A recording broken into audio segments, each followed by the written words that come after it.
यदा लंबोदरो हन्ति सतां प्रत्यूह संभवम् तदा लंबे दयालंबं लंबोदर पदाम्बुजम्। नमस्ते शारदे देवी सरस्वती मतिप्रदे वसत्वं मम जिह्वाग्रे सर्वविद्याप्रदा भव। गुरुर्ब्रह्मा गुरुर्विष्णुः गुरुर्देवो महेश्वरः गुरुः साक्षात् परब्रह्म तस्मै श्री गुरवे नमः। मूकं करोति वाचालं पङ्गुं लङ्घयते गिरिं यत्कृपातमहं वन्दे परमानन्दमाधवम्। अनेन प्रियतां देवो भगवान् जानकीपतिः श्रीरामचन्द्रः पूर्वेषामस्माकं कुलदैवतम्। श्रोता वक्ता श्रीराम समर्थ श्रीराम समर्थ श्रीराम समर्थ। राजाधिराज प्रभु रामचंद्र महाराज की जय। काषाय वस्त्रं करदण्डधारिणं कमण्डलुं पद्मकरेण शङ्खं चक्रं गदां भूषितभूषणाढ्यं श्रीपादराजं शरणं प्रपद्ये। अवधूतचिन्तन श्री गुरुदेव दत्त। जयाचा जनी जन्म नामार्थ झाला जयाने सदा वास नामात केला। जयाच्या मुखी सर्वदा नाम कीर्ती नमस्कार त्या ब्रह्म चैतन्य मूर्ती। सद्गुरुनाथ महाराज की जय। सद्गुरु श्री ब्रह्म चैतन्य महाराज की जय। जय जय रघुवीर समर्थ। जो जो जयाचा घेतला गुण तो तो म्या गुरु केला जाण। गुरुसी आले अपारपण जग संपूर्ण गुरु दिसे। ज्याचा गुण घेतला तो सहजे गुरुत्व आला। ज्याचा गुण त्याग रूपे घेतला तोही गुरु झाला अहित त्यागे। एवं त्यागा त्याग समतुके दोहींसी गुरुत्व आले निके। राया तू पा विवेके जगची अवघे गुरु दिसे। अवधूत चिंतन श्री गुरुदेव दत्त। जय जय रघुवीर समर्थ।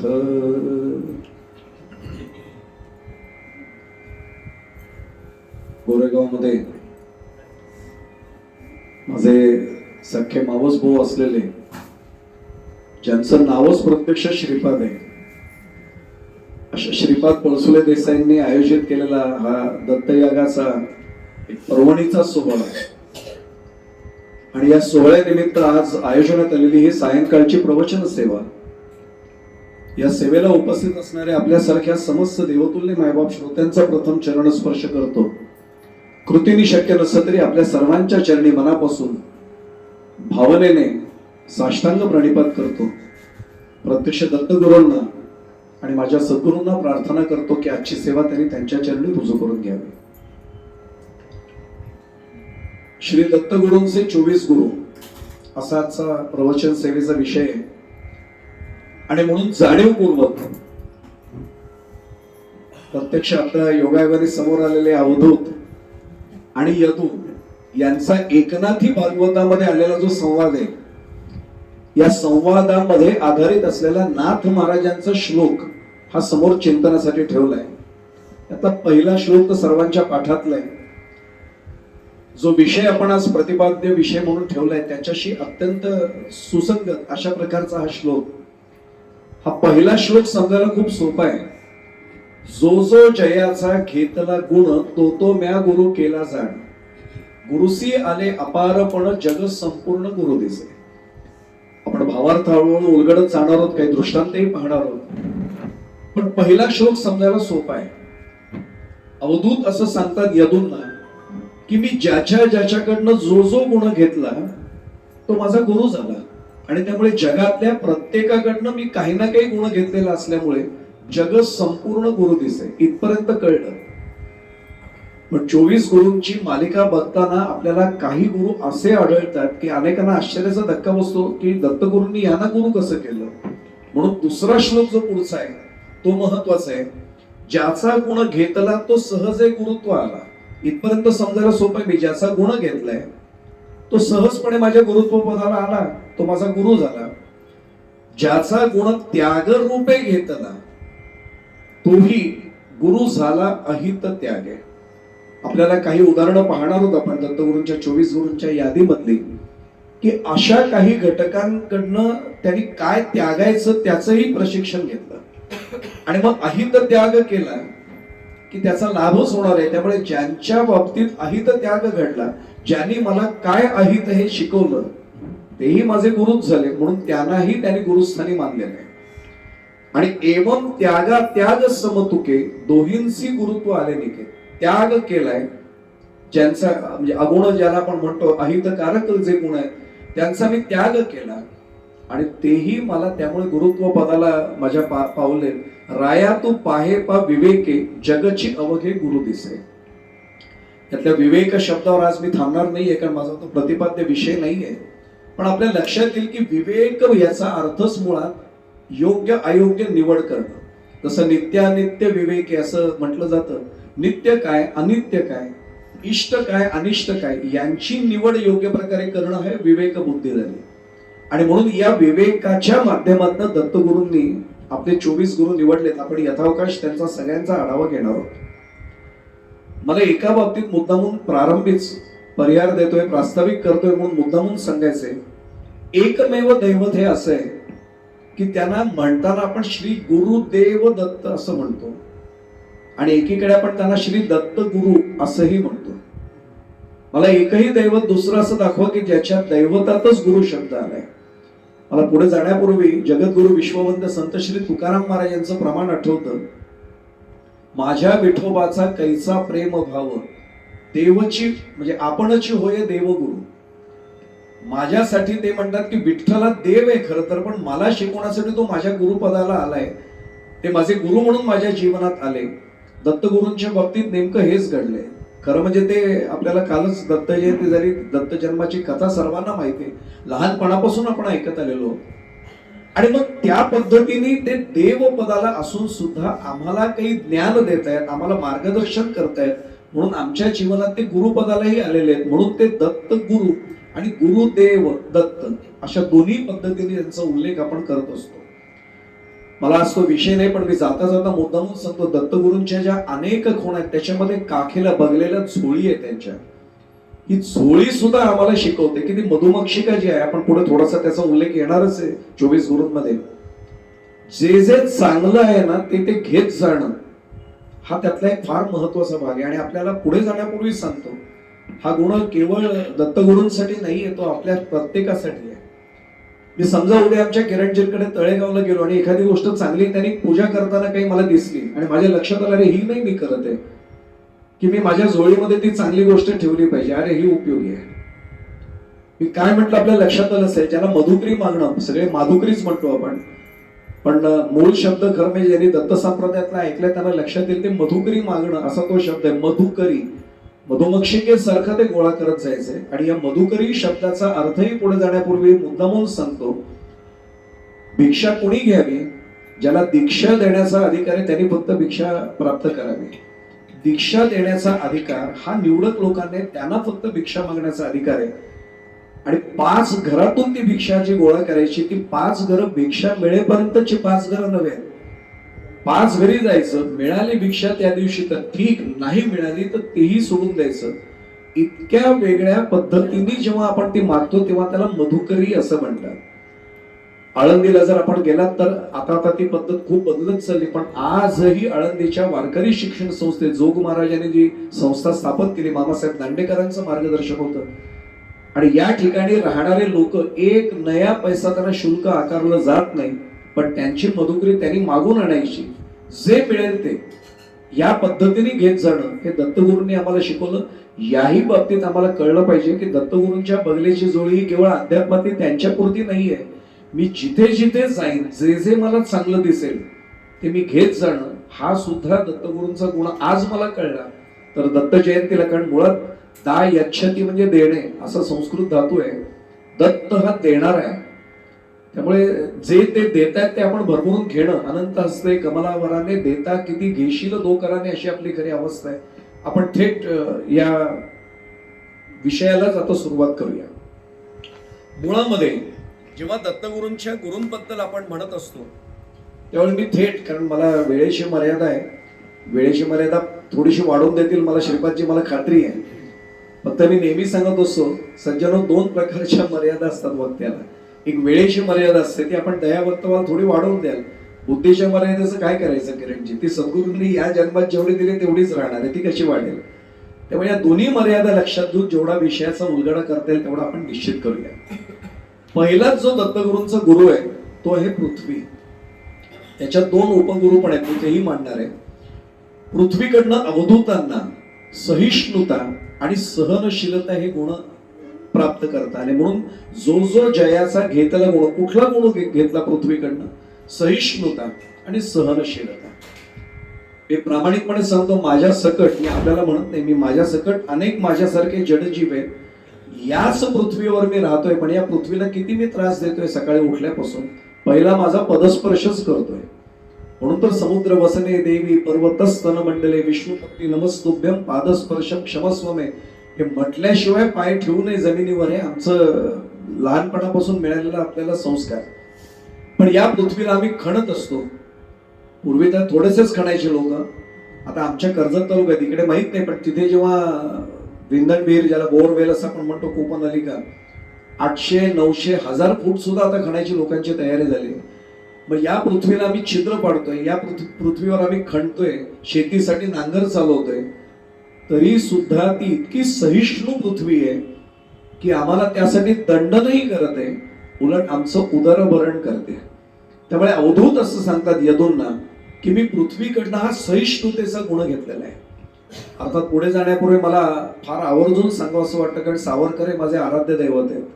सावरकरांचं वाक्यही सांगितलं पाहिजे, आत्यंतिक सहिष्णुता हे महापाप आहे असं म्हणायचे. आपल्याला सगळे सुज्ञ आणि अधिकारी श्रोते आहेत, मला काय म्हणायचं कळलं असेल. सहिष्णुता आवश्यक गुण आहे, फक्त किती प्रमाणात सहिष्णुता ठेवावी, वैयक्तिक जरूर ठेवावी, राष्ट्राच्या बाबतीत ठेवू नये.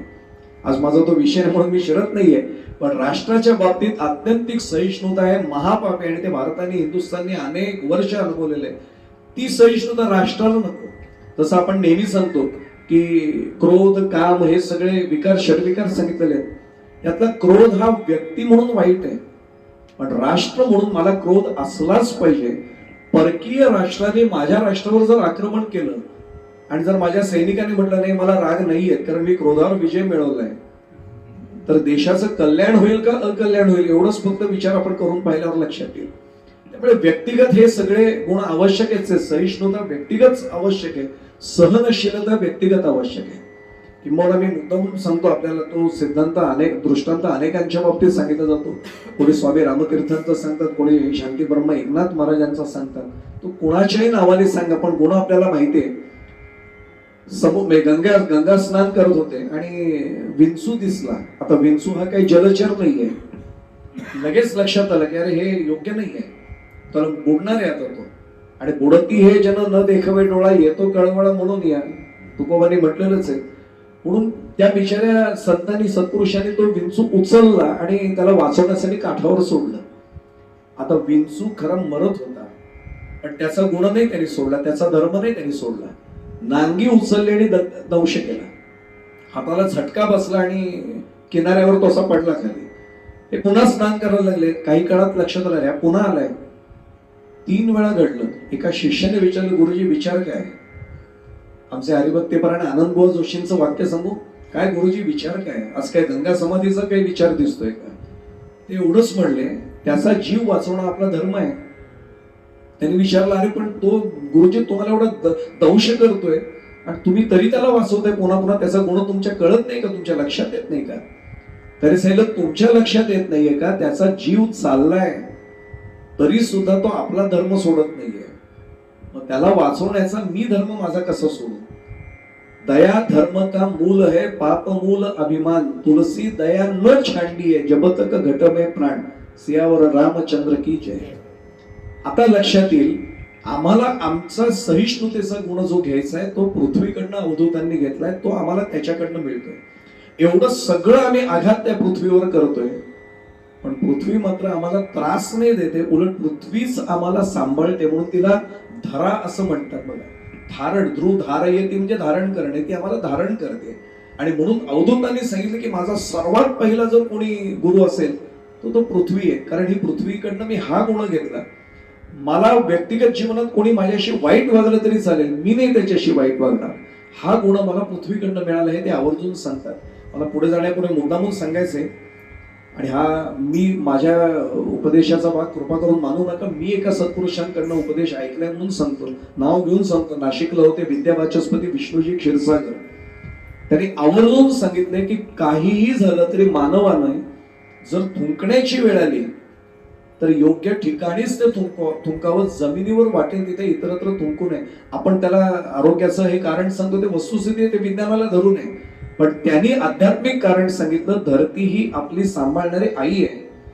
जो धरतीवर थुंकतो, ते म्हटले की तुम्ही निरीक्षण करून नावं लिहून ठेवा, 1 वर्षात कधीतरी असा फटका बसतो की होत्याचं नव्हतं त्यांचं होऊन जातं. नाव घेऊन सांगतो, विद्यावाचस्पती विष्णूजी क्षीरसागर.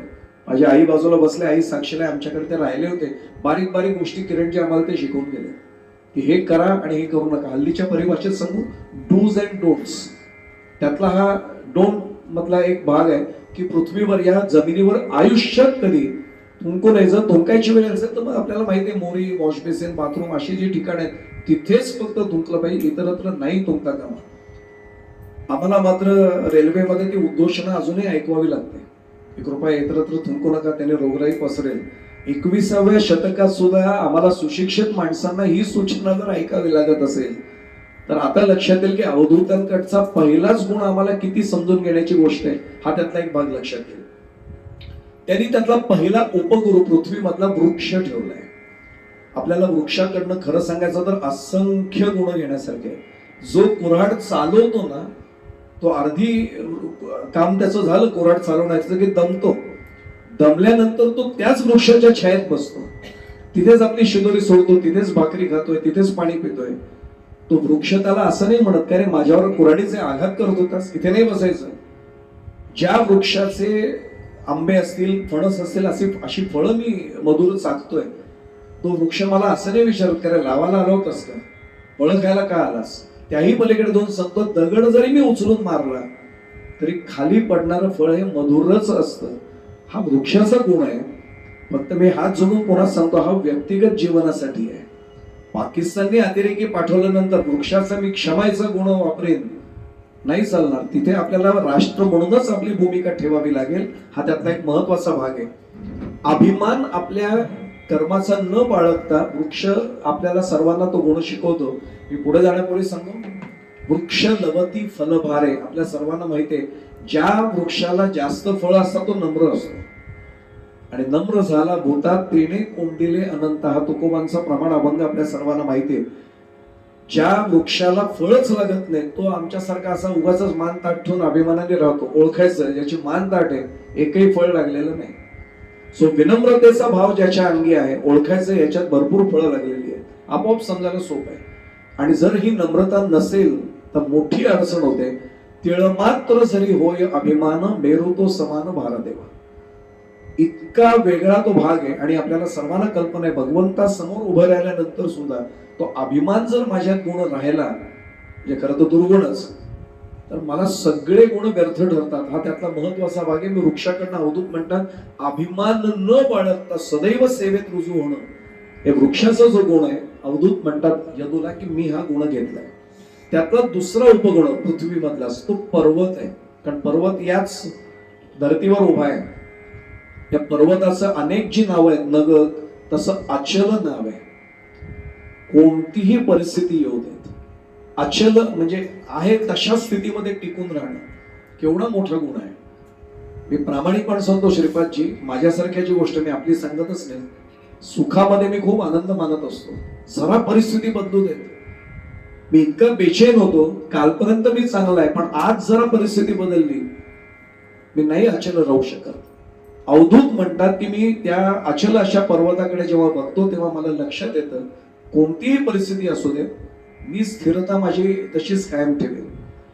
बरं, आपण सगळेच जण उच्च विद्या विभूषित आहोत, त्यामुळे आपल्याला लक्षात असं येईल की याच पर्वतामध्ये पाणी देखील खाली पर्कोलेट करण्याची म्हणजे झिरपण्याची वृत्ती, ज्याला काय म्हणूया त्याचा अंगीभूत सवय, तेच पाणी आपल्याला नंतर खाली मिळणार आहे. म्हणून तर आता वेगवेगळे त्याला ट्रेंचेस करा, चर खणा, मग त्याच्यात ते पाणी कसं साचेल वगैरे वगैरे सगळे प्रकार आहेत. याच पृथ्वीमध्ये या पर्वतामध्ये अनेक रत्न सापडतात. फक्त प्रत्येक पर्वतात ते नसतात. सुभाषितही माहिती आहे, शैले शैले न माणिक्य मौक्तिकम न गजे गजे साधवो नाही सर्वत्र पण हे चंदनम न वने वने. पण हे सर्वांना माहिती आहे की वृक्ष जसा अचलतेचा गुण पर्वत शिकवते, वृक्ष सहिष्णुतेचा आणि दातृत्वाचा गुण शिकवते. पर्वत एवढं सगळं आपल्याकडे साठवून ठेवतो पण आपल्यासाठी वापरत नाही, आपल्या सहवासात येणाऱ्या प्रत्येकाला तो ते गुण वाटून टाकतोय. दत्तगुरु म्हणतात की मी हा गुण माझ्या या गुरुकडनं शिकलो. हा उपगुरु झाला. मुख्य गुरु पृथ्वी, त्याचे दोन उपगुरु, एक वृक्ष आणि दुसरा पर्वत, ज्याला आपण अचल असं म्हणतात. म्हणजे साठवायचे सगळं पण निरपेक्ष वृत्ती. का साठवायचं सांगू आपल्याला. सर्व आश्रम जे त्याच्यात गृहस्थाश्रम धन्य सांगितलंय बघा, धन्यो गृहस्थाश्रम.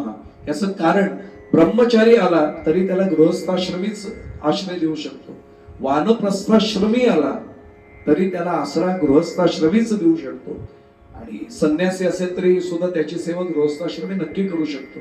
म्हणून या गृहस्थाश्रमाचा उपयोग कसा करावा, साठवायचे सगळं पण निरपेक्ष वृत्तीने, आपल्यासाठी नाही, हे सगळ्यांसाठी. अशा स्वरूपाची वृत्ती अवधूत सांगतात मी पर्वताकडनं शिकलो. त्यांचा दुसरा गुरु आहे वायू. या वायूकडनं त्यांनी विरक्ती हा गुण घेतलेला आहे. मग अशी योगायोगाने मी अवधूत यदू संवाद सांगितला, माझ्यासमोर अवधूत जे आले. आता वाऱ्याचा विषय वायूचा निघाला आणि अनिल समोर प्रत्यक्ष आले. काय दत्तगुरूंची माझ्यावर कृपा आहे बघा. मी योगायोग म्हणून नाही सांगत आहे, बरोबर सगळे प्रसंग तसेच घडत चालले. त्याच्यात खऱ्या अर्थाने दत्तगुरु सेवा रुजू करून घेत आहे. आपल्या लक्षात येईल की वायू किती विरक्तीचा गुण स्वतःमध्ये ठेवतोय. तो जिथून वाहत असतो तिथे अनेकदा सुगंध पण असतो, तो जिथून वाहत असतो तिथे अनेकदा दुर्गंध असतो. तो सगळ्यांना स्पर्श करतो. टाळतो का कोणाला मला दाखवा, कोणालाही टाळत नाही. तो असं नाही म्हणत दुर्गंध मला आवडत नाही मी त्याला टाळून जाईन. म्हणून आपण म्हणतो अरे खिडकी बंद करा, वास येतोय कुठला तरी. म्हणजे दुर्गंधही आमच्यापर्यंत वायूमुळे पोहोचतो. सुगंध सुद्धा, छान अगरबत्ती लावली, उदबत्ती लावले, वास लगेच आपल्याला दरवळतो. आपण लगेच म्हणतो अरे वा वा छान सुगंध आहे. आणि म्हणून वायू हा इतका विरक्तीचा गुण अवधूत सांगतात मला मिळालाय. कसा मिळालाय, माझा जीवनात सगळ्यांशी स्पर्श येणार आहे, माझ्या आयुष्यात सगळेच येणार आहे. मी कोणाला टाळणार नाही. म्हणजे मी समोर नाही एखादा वाईट मनुष्य आला, याला घरातच घ्यायचं नाही असं नाही मी म्हणणार, येऊ देत, मी अडकणार नाही कशामध्ये. खूप श्रीमंत माणूस म्हणजे अगदी ज्याला आपण काय म्हणू लक्ष्मी ज्यांच्याकडे पाणी भरते अशी एखादी व्यक्ती माझ्या घरी आली, मी त्याचंही स्वागत करेन. आणि झोपडीत राहणारा एखादा माझ्या घरी आला तरी मी त्याचंही स्वागत करेन. मी कोणाच्यातही अडकणार नाही. ना याचा मी द्वेष करेन, ना त्याच्यावर मी खूप प्रेम करेन. मी सगळ्यांना सारख्याच प्रमाणामध्ये, ज्याला आपण काय म्हणू एक तटस्थतेने, अशा प्रकारे मी त्यांच्याशी राहीन. मला पुढे जाण्यापूर्वी रावत नाही म्हणून एक सांगू, आपण खूप सगळे व्यासंगी श्रोतात, मी पुन्हा पुन्हा सांगतोय, मनाचे श्लोक काढून पहा. मनोबोध ज्याला आपण म्हणतो. समर्थांनी एक सांगू आपल्याला, एकेका संतांचे एक एक वाङ्मय जरी घेतलं तरी आयुष्याचं कोट कल्याण आहे. 205 जे श्लोक आहेत त्यातला 203 क्रमांकाचा श्लोक काढा. दत्तगुरूंनी वायूला विरक्तीच्या साठी आपला गुरु का निवडला हे समर्थांच्या त्या श्लोकातनं कळेल. मना सर्वही संग सोडून द्यावा, अति आदरे सज्जनांचा धरावा, जयाचे निसंगे महादुःख भंगे, जनी साधने वीण सन्मार्ग लावे. आता लक्षात येईल की मना सर्वही संग सोडून द्यावा. मी कुठलाही संघ धरणार नाही. खरं म्हणजे आपल्याला अवघड आहे, सांगणं सोपं आहे. या सांगणाऱ्या बुवाला पण संघ सुटलेला नाही आहे. बुवास खोटं नाही सांगणार. आता अनेक जणांना ऐकताना वाटतं बुवा तुम्ही भाग्यवान होतो, सगळे संघ तुमचे सुटले. अहो सुटले सध्या मी प्रवचन कीर्तनाच्या गादीवर सुद्धा आलो नसतो. साधी गोष्ट आहे. उगाच काहीतरी गैरसमज करून घेऊ नका. आपण त्या मार्गाला जायचंय एवढी आपल्या सगळ्यांची उत्कट इच्छा आहे. किंबहुना तीच तर आपल्या सद्गुरूंच्या चरणी प्रार्थना आहे की सगळे संघ सुटू द्या. अनेक प्रकारचे संघ आहेत. मी आता त्याच्यावर बोलत नाही, पुढे येईलच तो विषय, एकदा त्याच्यात सांगेनच मी. विद्यासंघ आहे, अविद्या संघ आहे, तो सुद्धा अंतःविद्या संघ आहे, बाह्य विद्या संघ आहे. अशा प्रकारे हे सगळे संघ सुटले पाहिजेत. वाऱ्याकडनं अवधूत म्हणतात मी हा गुण घेतला. मी कुणाचाही संघ कायमस्वरूपी नाही ठेवला. जो माझ्या सहवासात मी त्याला पोहोचवणं एवढंच फक्त काम केलंय. हा त्यातला एक महत्वाचा भाग आहे. कोणत्याही गुणदोषात न अडकता आयुष्यात पुढे जाणं हा त्यातला महत्वाचा भाग आहे. मी मगाशीच म्हटलं, अनिलजी समोर आलेच आहेत. सुमन गंध वेचणे दश दिशांचं वाटणे, अनिल नीती मधुर तरा मानवेन तुझं कशी. अनिल नीती म्हणजे वाऱ्याची नीती अशी आहे, जे जे काही सुगंध असेल दुर्गंध असेल मी सगळ्यांना वाटत राहील. तो वाऱ्याचा गुण नाहीये. वारा फक्त पोचवण्याचं काम करतो. म्हणजे कशातही न अडकता फक्त माझ्या वाट्याला आलेलं जे विहित कर्म आहे हे मी करणं, हा वाऱ्याचा गुण महत्वाचा आहे. आपण अनेकदा हा लक्षात घेत नाही. मी आपल्याला पुढे जाण्यापूर्वी सांगतो, एक एक विषयामध्ये किती अडकायचा हाही मोठा प्रश्न आहे मला. पण आपल्याला मुद्दामून सांगतो, वर्णाश्रम विहित कर्म करणे हा प्रथम धर्म. आमचे कीर्तनातलं ज्यांनी अभंग ऐकले असेल त्यांना कळत असेल, वर्णाश्रम विहित कर्म करणे हा प्रथम धर्म. जो माझा वर्णाश्रम धर्म आहे आणि जे वर्णाश्रम कर्म आहे ते मी करणारच आहे. वर्ण या विषयावर मी आता काही बोलत नाही. लोकांनी अज्ञानापोटी त्याला वादाचा विषय केलाय. मला आज त्याच्यावर बोलायचं नाहीये. पण वर्ण ही संकल्पना जर भगवान कृष्णांनी वेगळ्या पद्धतीने मांडलेली आमच्या लक्षात आली तर तो वादाचा विषयच होऊ शकत नाही. मी त्याच्यावर काही सांगणार नाहीये. मला एक उदाहरण द्यायचंय. आपण सगळेजण माळ, आता मी तर माळकरी आहे, माळ घातल्यानंतर कुठल्याही प्रकारचा मांसाहार वर्जच सांगितलंय. पण आश्चर्य वाटेल, चोखोबांच्या संगतीने आमचे पांडुरंग परमात्मा ढोरही ओढत होते, त्यांना मदत ते करत होते. आणि सजन कसाया संगे मांस विकू लागे अभंग आहे. का? त्यांचा तो विहित कर्म त्यांचं होतं, त्यांचा तो व्यवसाय होता. ते स्वतः त्यात अडकले नाहीत. वाऱ्याचा गुण त्यांनी घेतला की माझ्या वडिलोपार्जित माझा व्यवसाय काय, मांस विकण्याचा आहे. पांडुरंग परमात्मा ते भजन करत बसायचे आणि मांस विकणार कोण? मग त्यांची ईश्वरी शक्ती तिथे यायची. जशी गोरोबा काकांची मडकी घडवायला ईश्वरी शक्ती पांडुरंगाची यायची, तशाच प्रकारे सजन कसाया संगे मांस विकू लागे. आणि आता लक्षात आलं असेल, वाऱ्याचा हा गुण ते म्हणले मी घेतला. कुठल्याही सुगंधाला मोहित होऊन तिथे थांबायचं नाही. वारा कधीच थांबत नाही बघा. तो सुगंध संपला की वाऱ्याने येणारा सुगंध आपल्यापर्यंत पोहोचतच नाही. तो म्हणेल जोपर्यंत सुगंध आहे तोपर्यंत पोहोचणं एवढं माझं काम आहे, मी त्यात अडकणार नाही. आज परिस्थिती चांगली आहे, मला जीवन खूप जगावंसं वाटतं. मी पुढे जाण्यापूर्वी सांगू, मी आपलं नाही सांगत आहे वर्णन, मी माझं सांगतोय किरणजी श्रीपादजी. अवधूत जोपर्यंत माझं वय 30-40 पर्यंत होतं ना, राजवाडा वाटायचा शरीर. म्हणजे कुठेही कसेही उड्या मारता येत होते, कसेही बसता येत होतं. आता मी मगाशी आल्यावरच सांगितलं की जरा थोडंसं बसल्यावर श्रीपादजीनं म्हटलं की जरा मुंग्या येतात थोड्या वेळी पायाला. आता हळूहळू ते शरीर बोलायला लागलं की ते आपलं नाही वाटत. पण सुरुवातीला काय अभिमान असतो, 10 वेळा आरशासमोर उभं राहून असं चालू असतं. आता हळूहळू जातच चालले तर उरणार आहे काय आणि किती बघणार त्याच्याकडे. मी काय म्हटलं लक्षात आलं असेल, त्यात आपण अडकत नाही. पण सुरुवातीला आपण अडकतो कारण आपल्याला ते चांगलं वाटतं तेव्हा ते आपलं वाटतं. आपलं नाही वाटायला लागलं म्हणून तर बघा, वय झालं ना भरपूर एका विशिष्ट मर्यादेच्या पलीकडे की माणूस पटकन सहज म्हणतो काय नाही, देवाला सांगतो आता कंटाळा बस झाला तर उचल एकदा. पण हिसाब नीतीत आलेली कथाही माहिती हो, हे फक्त बोलण्यापुरतं असतं. तो एक मोळी विके असतो, प्रचंड त्याला ओझं सतत जायचं जंगलामध्ये, ते लाकडं तोडायची, ती मोळी उचलायची, जड ओझं प्रत्येक वेळी. एक दिवशी तो कंटाळतो आणि म्हणतो देवा कंटाळलो आता उचल बाबा. आणि नेमका देव त्याच्यावर त्याच दिवशी कृपा करण्याच्या स्थितीमध्ये असतो. तो म्हणतो हरकत नाही, आता मागतो एवढं तर उचलूया. देव हजर. तो म्हणतो अरे तू एवढं सतत म्हणतोयस ना, आज नेमका मी रिकामा होतो, चल मीच तुला उचलायला आलोय. तो म्हणतो देवा मला नाही उचलायला सांगितलं, मोळी जड झाली तेवढं उचल, एवढं सांगण्यासाठी आलोय. हे म्हणण्यापुरतं असतो, उचल वगैरे काही नसतं. त्यामुळे लक्षात आलं असेल की वाऱ्याप्रमाणे कुठल्याही द्रव्याला मोहित होऊन तिथे नाही थांबायचं. आम्ही आमचा प्रवास पुढे चालू ठेवणार, हा त्यातला महत्वाचा भाग. तिसरे गुरु आहेत आकाश. आकाश हे अविनाशी आहे. आकाशाचा कधीच विनाश होणार नाही. आकाश मंडप पृथ्वी आसन रमे तेथे मन क्रीडा करे. आपल्या लक्षात आलं असेल, माझं भाग्य आहे पुन्हा नानांसारख्यांनाच तुम्ही समोर बसवले, ज्यांना अभंग आणि भजन पाठ आहेत अशीच व्यक्ती माझ्यासमोर सगळे आहेत आणि आमच्या साथीलाही कीर्तनाला नेहमी ते असतात. तुकाराम महाराजांनी सुद्धा सांगितले बसण्यासाठी, म्हणजे अनेकदा आपण वर्णन करतो नाही जपाला बसायचंय, मृगाजीन घ्यावं का दर्भासन घ्यावं का व्याघ्राजीन घ्यावं. तुकाराम महाराज म्हणतात आकाश मंडप पृथ्वी आसन रमे तेथे मन क्रीडा करे. कशातही थांबले नाही. जमिनीवर बसायला मिळालं तरी चालतं. मी प्रामाणिकपणे सांगू आपल्याला, आज नामस्मरणा विषयावर मला बोलायचं नाहीये, माझा विषय नाहीये. ज्याला मनापासून नाव घ्यायचं ना श्रीपादजी, त्याला कुठलीच व्यवधान आवश्यक नाहीये.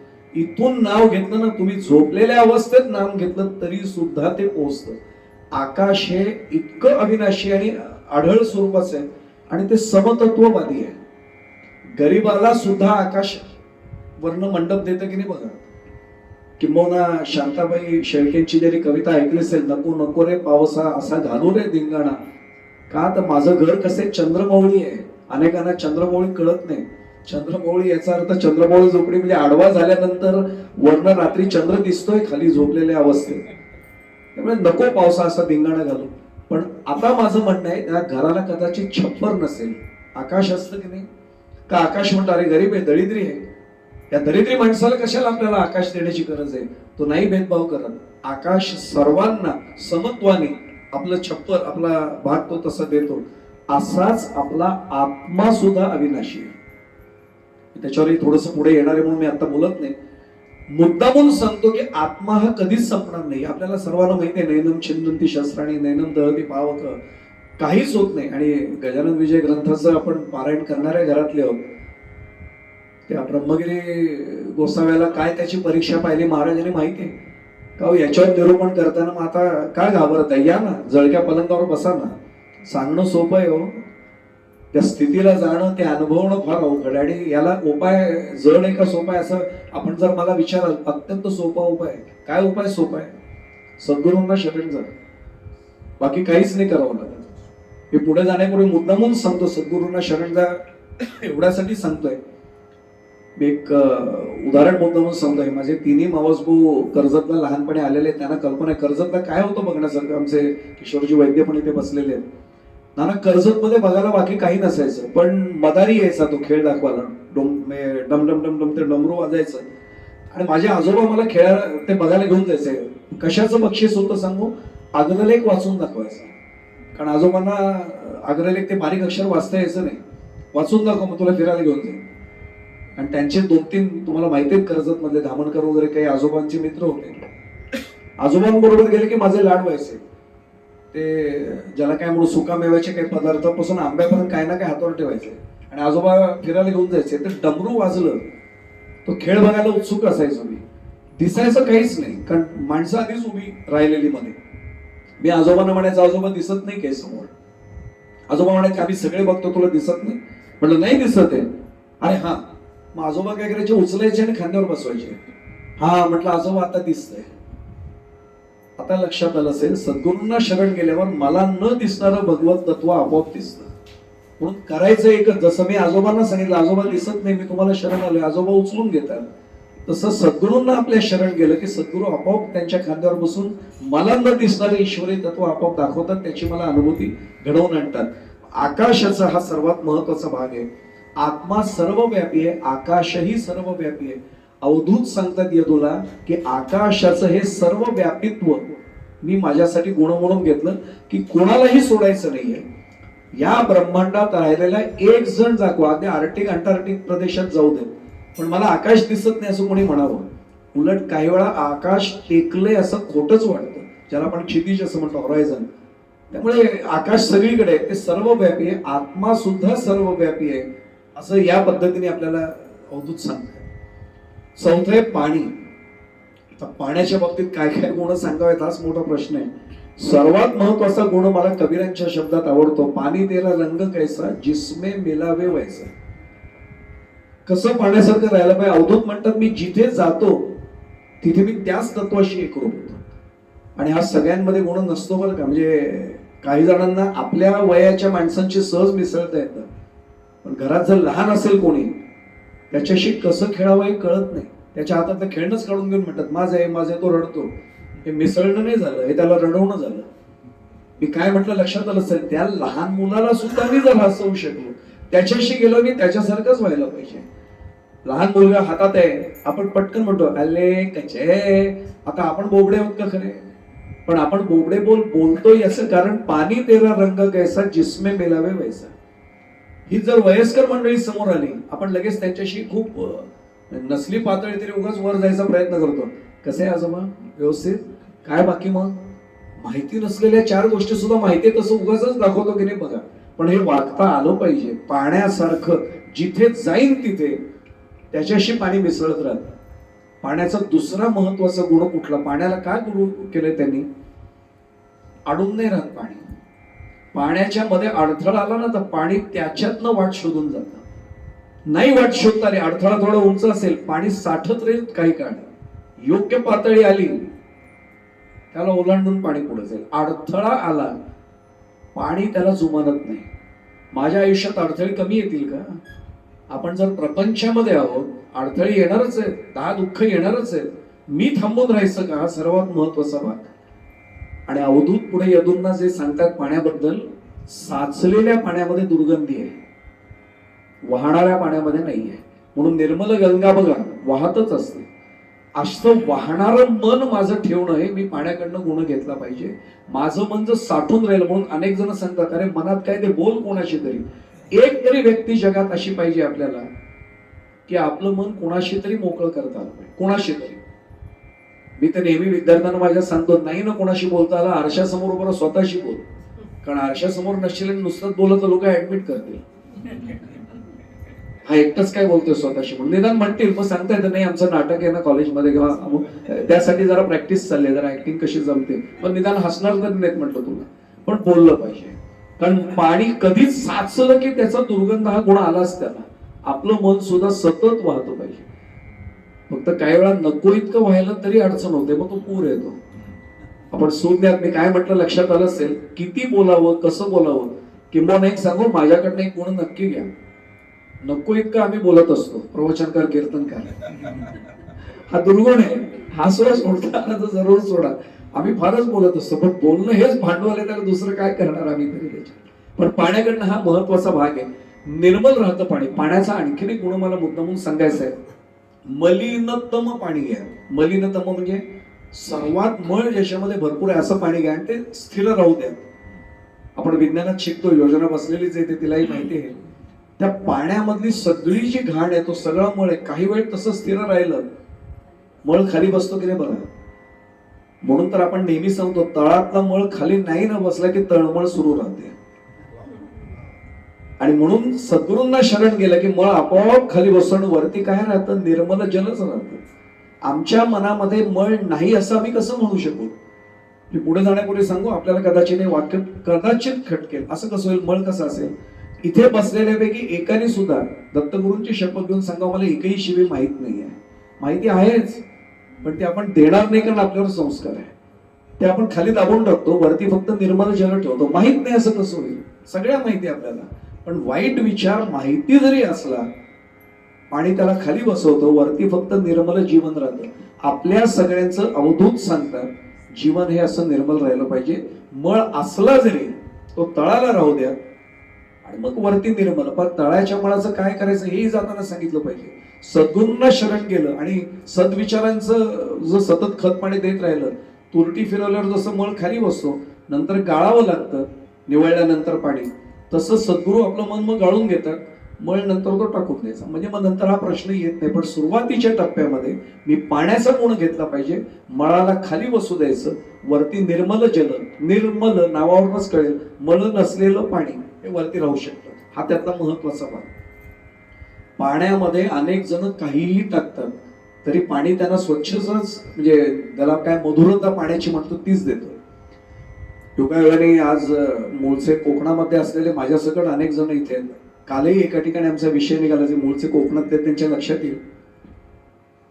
तिकडच्या पाण्याची चवच वेगळी आहे. तिथे केलेली फणसाची भाजी, तिथे केलेलं कोळथाचं पेटलं, त्याच व्यक्तीला त्याच सामानाने इथे करायला सांगा, ते नाही होत. मला वाटतं सगळे माझ्याशी सहमत होतील ज्याने तो अनुभव घेतला. नाही होत. त्या पाण्याला एक वेगळी चवच आहे. म्हणजे पाणी सुद्धा तिकडचं वेगळं इकडचं वेगळं आपण पटकन म्हणतो. काही ठिकाणी पाणी जड आहे असं आपण म्हणतो. हे का होतं? ते कशाच्या संपर्कात आले त्याच्यानुसार होतं. आमच्या पाण्याचा गुणधर्म कसा बदलतो अनेकदा, मुळामध्ये आम्ही असे नाहीच होतो. आम्ही ज्यांच्या संगतीत राहतो ना त्याच्यानुसार आमचे मनाचे गुणधर्म बदलत जातात. मगाशीच म्हटलं, पाणी तेरा रंग कैसा जिसमे मेलावे वैसा. अवधूत सांगतात की आपलं मन जर पाण्यासारखं असेल तर त्याला चांगल्या संगतीमध्ये राहू द्या, म्हणजे मग वाईट काही येणारच नाही. कुसंगे नाडाला साधू जैसा. आपल्याला माहिती आहे, ढेकणाच्या संगे हिरा जो दुभंगे तुकोबांनी प्रमाण दिले. आता हे मी प्रयोग करून बघितला नाही, कारण माझ्याकडे हिराच नाहीये. कोणाकडे असेल आणि हिंमत असेल तर करून बघा. ढेकणाच्या बरोबर ठेवलं, दुभंगला तर जबाबदारी माझी नाही, ते तुकोबांनी दिले त्याला प्रमाण. त्याला जर तडा गेला आणि हिरा फुकट देऊन टाकायला लागला तर फक्त मला विचारायला येऊ नका, माझा पत्ता यांच्याकडे आहे, तर घरी आलं माझ्या विचार, हिरा फुकट गेला. पण ज्या अर्थी तुकोबांनी प्रमाण दिलंय त्याचा अर्थ खरं आहे. म्हणून संगतीत चांगली ठेवली की पाण्यामध्ये वाईट काही मिसळण्याचा प्रश्न येणार नाही. हा त्यातला महत्वाचा भाग आहे. हे पाणी उदक बनून अमृत बनून सर्वांसाठी राहतं. म्हणून तर पाण्याला जीवन असं नाव आहे. इंग्लिशमध्ये आम्ही शिकतो वॉटर इज लाईफ. पाण्याविना राहणंच शक्य नाही. अवधूत म्हणतात, मी अशा पद्धतीने माझं व्यक्तिमत्व बनवलं पाहिजे की माझ्या सहवासातल्या व्यक्तींना जाणवलं पाहिजे, अरे याच्याशिवाय नाही मला राहता येणार. माझ्या संगतीमुळे इतरांना आनंदच मिळाला पाहिजे. या पद्धतीने माझं वर्तन ठेवणं हा सुद्धा महत्वाचा गुण हा मी पाण्यामधनं हा घेत असतो निश्चितपणे. याच पाण्याच्या संदर्भामध्ये एक मुद्दामून मला भाग सांगायचा आहे की सर्वांसमवेत पाणी स्नेहभावाने वागतं. म्हणजे बोरवेल खणणाऱ्यालाच फक्त पाणी मिळतं आणि नंतर पंप चालू करणाऱ्याला मिळत नाही असं होत नाही. किंवा त्याला आपण हातपंप, हँडपंप किंवा आमच्याकडे हापशी म्हणतात त्याला. कोणीही ती हँडपंप चालवा, पाणी विचारत नाही मला मिळवणारा तू होतास का कोण होता. जसं वृक्षाच्या बाबतीत आपण म्हटलं, लावणारा कोणी असो. किंबहुना खरं सांगू, आंब्याचं झाड आपल्या आजोबा पणजोबांनी लावलं होतं, त्याची फळं आपल्याला आज मिळतात. पाण्याचं असंच आहे. कोणी बोरवेल खणली माहीत पण नाहीये. त्या विहिरीला येणारं पाणी हा अजून वेगळा प्रकारे जिवंत झरे. नदीचं पाणी तर आपल्या सर्वांनाच माहिती आहे. पण या पाण्याचा उगम सुद्धा माहीत नसला तरी पाणी विचारत नाही, माझा उगम माहित नाही तर मग अधिकार काय तुला माझा वापरण्याचा. हाही भाग आपल्या लक्षात येईल. सर्वांची तहान शांत करतं. जाता जाता पुढे सांगतो, आपण सगळेजण ज्ञान संपादन करण्याचा प्रयत्न करणारी माणसं. आपल्या संपर्कात येणाऱ्या प्रत्येकाची ही सुद्धा तृष्णा भागली पाहिजे, ज्ञान तृष्णा. ती भागवण्याचं काम पाण्याच्या गुणामधनं माझ्यात आलं पाहिजे. हा त्यातला महत्वाचा भाग आहे. पाचवा जो भाग आहे, पाचवा जो गुरु आहे तो आहे अग्नी. या अग्नीकडनं अवधूत म्हणतात, मी सर्वात जर काही शिकलो असेल तर जाळून टाकणं. काय जाळून टाकतो माझा मुद्दा नाही आहे. अवधूतांनी काय सांगितलं मी आपल्याला सांगतो. मानवाच्या मनामध्ये एक शत्रू लपलेला आहे. मी आपल्याबद्दल बोलतच नाही, मी माझाच सांगतोय. अहंकार नावाचा तो शत्रू आहे. मी आपल्याला पुढे जाण्यापूर्वी सांगू, माऊलींची ओवी आहे खरी. नवल अहंकाराचे कोठी, विशेष न लगे अज्ञानाचे पाठी. पण सज्ञानाचे झोंबे कंठी, नाना संकटी नाचवे. आत्ता जर इथे श्रीपादजी अहंकार नावाचा शत्रू आला, राक्षस आला, तो तुमच्याकडे बघणारच नाही. तो पहिला म्हणेल, बोवा कुठे बसलाय सांगा, आपलं गिऱ्हाईक हेच आहे म्हणेल. 4 कीर्तनं झाली, 4 प्रवचनं झाले की आमची मान अशीच काहीतरी व्हायला लागते की तो अहंकार येतोच. आणि अहंकार गेला की काय होतं, तुकोबांचं प्रमाण सांगतो, अभिमान अहंकार गेला तुका म्हणे देव झाला. माझ्या आवडीचा दृष्टांत नेहमी देत असतो.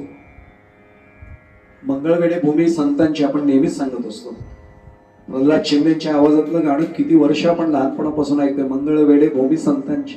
आमचे चोखोबा मंगळवेढ्याचेच, दामाजी पंत मंगळवेढ्याचेच, आमची कानोपात्र सुद्धा मंगळवेढ्याची.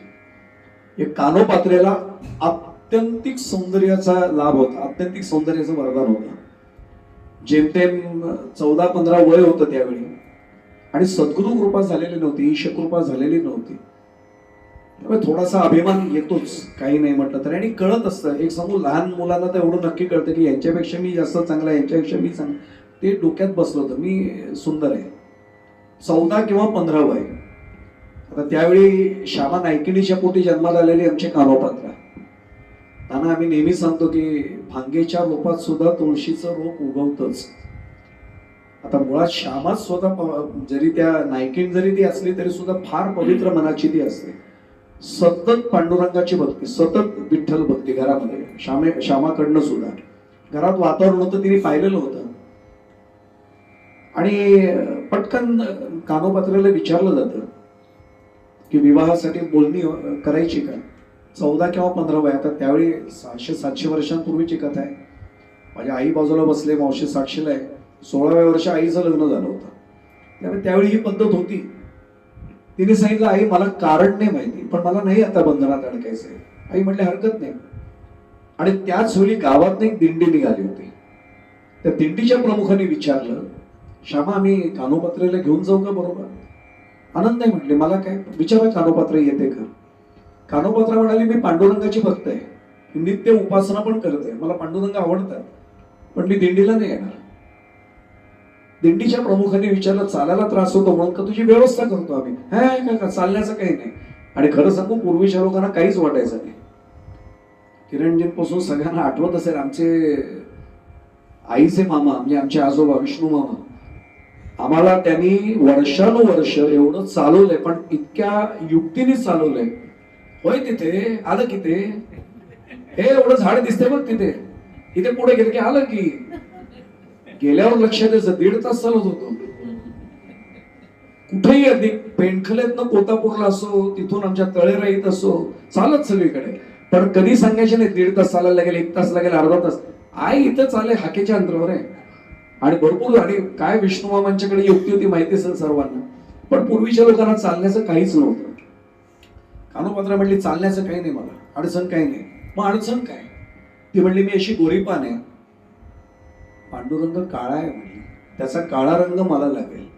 जोपर्यंत जवळ जात नाही ना तोपर्यंत हे वाटत असतं बरं का. बरं दुसरी अडचण काय म्हणली. ते म्हणले, मी एवढी मृदू आहे, आणि खरंच ती मृदू शरीराची होती. आरस पाणी सौंदर्य म्हणजे कानोपात्रा, एवढं एक समीकरण सांगतो. ते म्हणले, तो पाषाणाचा आहे भगवंत, माझ्या अंगावर ओरखडा उठेल, नाही मला चालणार. ते हसले आणि एवढंच म्हटले, कधी दर्शन प्रत्यक्ष घेतलेस पंढरपुरात जाऊन. नाही घेतले म्हटले. आमचे डॉक्टर APJ अब्दुल कलाम छान त्याच्यावर भाष्य करायचे. ते म्हटले, 3 काळ्या रंगाने जगाचं कल्याण केलं. एक ब्लॅकबोर्ड, आम्ही दोघेही शिक्षक पेशातच होतो त्यामुळे आम्हालाही माहिती आहे. आणि सगळेच आपण शिकलेलोच होतो, ब्लॅकबोर्डवर शिकलो. आता व्हाईट बोर्ड आणि मार्कर आले. APJ अब्दुल कलाम म्हटले, काळ्या रंगाने आयुष्य घडवलं. APJ अब्दुल कलामांचं पुढचं उदाहरण सांगतो. ते म्हटले, दुसरे 2 काळ्या रंगाचे कोण, एक द्वारकेचा कृष्ण कन्हैया आणि तिसरा पंढरपूरचा आमचा पांडुरंग परमात्मा. ते म्हटले, एकदा जो आला दर्शनाला तो प्रेमातच पडला, तो पणाने मागे जात. येणे सोसे मन झाले हवं बरे, परत माघारी येत नाही. एक क्षण फक्त पुढे जायला पाहिजे. दिंडीचे प्रमुख म्हणले, कानोपात्र एवढीच अडचण आहे. हो एवढीच अडचण आहे, चल ना मग. नाही पण तो काळा रंग, तो लांबून नमस्कार कर. हा हे जमेल म्हणले. पांडुरंग मला आवडतात, पण मी जवळनं तुमच्यासारखी मिठी नाही मारणार. आणि एक सांगू पुढे जाण्यापूर्वी, एकमेव दैवत असं आहे की ज्याला स्त्री पुरुष बंधन नाही, जातीचं बंधन नाही, गरीब श्रीमंत बंधन नाही, वयाचं बंधन नाही. कोणीही जाऊन पायाला मिठी मारून छान मस्तक त्या चरणांवर टेकवू शकतो. म्हणून तर बंधनापासून उकललेल्या गाठी देता आली मिठी सावकाश, तुकोबांनी म्हटलंय. हा हे कधी म्हटले मी. आणि मग निघाले, दिंडी आली छानपैकी. आता त्यावेळी 600-700 वर्षांपूर्वी काही 16 खांबी आजच्यासारखं स्वरूप नव्हतं. सगळ्यांचं दर्शन झालं. कानोपात्रे हात जोडून लांब उभी होती. दिंडीच्या प्रमुखांनी सांगितलं, कानोपात्रे आम्ही बघ चरणांना मिठी मारून काय उकसामुक्षी रडतायत लोक, काय आनंद येतो, एकदा तरी अनुभव घे. ते म्हणले, काका आपलं ठरलं होतं, मी मिठी मारून नाही नमस्कार करणार, तो काळा रंग लागेल म्हणले. आणि तो दगडाचा देव आहे तुमचा, ओरखडा बसेल म्हणे माझ्या हाताला. ते म्हणले, कानोपात्रे एकदा अनुभव तर घेऊन बघ, काय झालं तर बघू ना आपण. हो नाही करता करता मध्यम मार्ग निघाला. हा दृष्टांत मी गुरुवारी वैकुंठवासी धुंडा महाराज दिगलूरकरांकडनं लहानपणी ऐकलेलं आहे.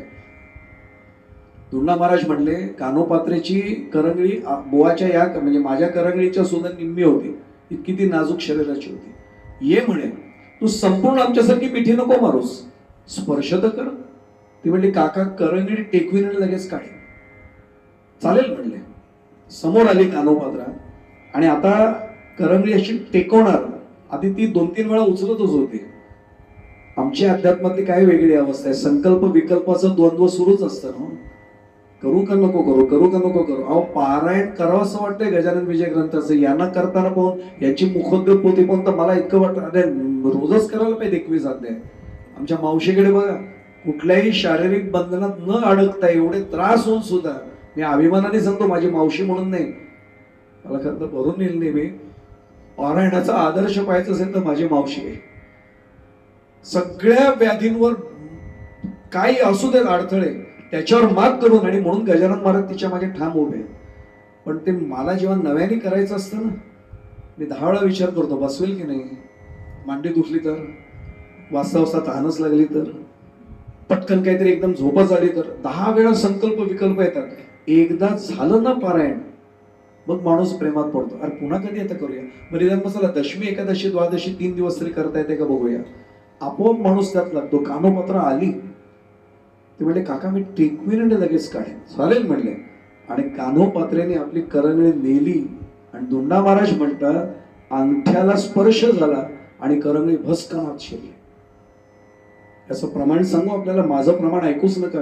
पांडुरंगाला सर्वात जवळ कोण होते हो, प्रत्यक्ष त्याच्याशी खेळणारे, त्याला खीर बनवणारे संत शिरोमणी नामदेव महाराज ना. त्यांचा अभंग आहे, काळ वेळ नसे नाम संकीर्तनी, उच्च नीच योनी हेही नसे, धरा नाम कंठी सदा सर्व काळ, मग तो गोपाळ सांभाळेल. 3रा चरण काढून पहा, कृपाळू कोवसा सुखाचा सागर, करील उद्धार भाविकांचे. तो कृपाळू पण आहे आणि कोवसा म्हणजे मृदू आहे. अहो तिची नाजूक करंगळी त्याच्या अंगठ्यात शिरली. वैकुंठवासी गुरुवर्य दोंडा महाराज सांगायचे, आता पंढरपूरला जाऊन पहा, मी लावून पाहिला हात म्हणून सांगतो, हात जोडून याच्या पुढे गेलात की पहा, त्याच्या अंगठ्याला हात लावला ना आपण की ते छिद्र आजही दिसतं. ते कानोपात्रेच्या स्पर्शामुळे पडलेलं छिद्र आहे. आणि अभिमानच गळून पडला. मला वाटलं मी सर्वात सुंदर आहे, मी सर्वात मृदू शरीराचे, अरे माझ्यापेक्षा तर हा जास्त सुंदर आहे. अभिमान अहंकार गेला, तुका म्हणे देव झाला. चरणांची दंडवत घातलं, अहंकारच गळून पडला. आणि नेमकं लक्षात असं आलं की अहंकार जाळला गेल्यानंतर देवस्वरूप प्राप्त झालं. पुढे आपल्याला काही चरित्र मला ते सांगायचं नाहीये, पण बिदरच्या बादशाची वाईट नजर जेव्हा पडली, ती पांडुरंगाच्या चरणाशालीत म्हणली, देवा ज्या सौंदर्यामुळे एखाद्या पुरुषाच्या मनात विकार निर्माण होत असेल, ते सौंदर्य तूच दिलेस ना, नको मला हे, तुझं तुला परत मी समर्पित करते. साष्टांग दंडवत घातलं, तिने प्राण तिथे सोडले. आजही मंदिराच्या बाजूला संत कानोपात्रेची समाधी आपल्याला पाहायला मिळते, दर्शनाला ती उपलब्ध आहे. त्यामुळे अहंकार जाळला गेला. मी मुद्दामून एक प्रसंग सांगतो, पैठणला घडलेला प्रसंग आहे. फक्त कुणी सण विचारू नका, नाव विचारू नका, कारण सांगू नये असं नाव. पण खूप जुन्या काळची गोष्ट आहे. म्हणजे ज्यावेळी पोलिसांना हाफ पॅन्ट असायची, मी स्वतः पाहिलेले आहेत, कर्जतमध्ये सुद्धा आम्ही असे पोलीस पाहिलेत. एवढ्या जुन्या काळची गोष्ट आहे. स्वातंत्र्यानंतर काही काळ गेला असेल आणि लगेच तो प्रकार होता. तहसीलदार एक पैठणला बदलून आले आणि समोर आल्यावर 3ऱ्या किंवा 4थ्या दिवशी एक अर्ज समोर आला. अर्जावर लिहिलेलं होतं की नाथ षष्ठीचा उत्सव आहे, अनुमती हवी. यांनी आपली सवयी अनुमती आहे. पूर्वी अनुमती झटकन मिळायच्या अशा कार्यक्रमांना. मी एवढंच वाक्य म्हणतो, पत्रकारितेत 40 वर्ष काढलेत म्हणून बाकी न बोलता आपण समजून घ्या. पूर्वी लगेच मिळायची अनुमती, लगेच दिली, अनुमती आहे. ते बाकी तो नायब तहसीलदारांकडे कागद पाठवला गेला, स्टॅम्प वगैरे मारून रिसिव्ह वगैरे त्यांना दिलं, ओसीवर करून सगळं झालं. आणि पुन्हा तो कागद उचलून पाहिला, नाथ षष्ठीचा उत्सव पहिल्यांदाच ऐकतोय म्हटलं. बरं, आले होते पैठणला पहिल्यांदाच. बेल वाजवली, आरएनटीनं पाठव, रेसिडेन्शियल नायब तहसीलदार, निवासी नायब तहसीलदार पाठवून द्या म्हणल्या. ते आले बिचारे. साहेब काय हवंय? नाही, हे नाथ षष्ठीचा उत्सव काय आहे? त्यांचा मूळचा शब्द समोर, नाथ षष्ठीचा उत्सव काय भानगड आहे? भानगड शब्द लोक कुठेही वापरतात. किरणजी, मला एका प्राध्यापकाने, आता आपल्या क्षेत्रात असे लोक जास्त भेटतात आपल्याला, कारण त्यांना हे असं ते पारायण करणं वगैरे काय अवश्य वेळ घालवणे म्हणतात ते. पण एकाने, आणि एक सांगू, उतार व्हायकडे नाही, संध्याच्या या भिवभीती हृदया आलं ना की ते आपोआप देव आठवायला लागतो बरं का. काय असेल ते असो. आपण भाग्यवान आहोत की आपल्या आई वडिलांमुळे आपण आधीपासून या मार्गात आलोय. खरं तर मला त्यांनी विचारलं की सर मी काही वर्षांनी आता काही महिन्यांनी 1-2-4 महिन्यांनी रिटायर होते, आळंदीला येईल का माझ्याबरोबर? म्हटलं आनंदाने, कोण नाही म्हणते माऊलींच्या दर्शनाला. बुक डेपो असेल ना तिथे? म्हटलं बुक डेपो सगळं आहे तिथे, ज्ञान भांडार आहे, ज्ञानेश्वर म्हटलं तिथे. म्हटलं काय विशेष? नाही म्हटलं दर्शन घेऊ माऊलींचं आणि बुक डेपोत मला घेऊन जा, मला ज्ञानेश्वरी पाहिजे. म्हटलं पाहिजे म्हणजे? नाही विकत पण घेणार आहे. म्हटलं का हो सर काही विशेष? नाही ज्ञानेश्वरी काय भानगड आहे मला एकदा बघायचंच आहे. म्हटलं ज्ञानेश्वरी भानगड बघितली नाही अजून? नाही बघितली म्हटले. म्हटलं बघितली नाही हीच मोठी भानगड आहे. आता तसं यांनी सांगितलं नाथषष्ठी काय भानगड आहे? RNT म्हटले साहेब एक सांगू, तुम्ही 3-4 दिवसापूर्वी आला, मी 1 महिन्यापूर्वी आलो, मलाही माहित नाही. पण आपला जो ड्रायव्हर आहे ना जीपचा, तो इथलाच आहे, राहणारच पैठणचा आहे, जन्म त्याचा पैठणचा आहे, त्याला नक्की माहिती असेल, त्याला बोलून आणतो. आणि म्हणाले की बोलून आणा. त्यांनी बोलून म्हटलं साहेब बोलवत आहेत. साहेब म्हटले काय रे नाथषष्ठी?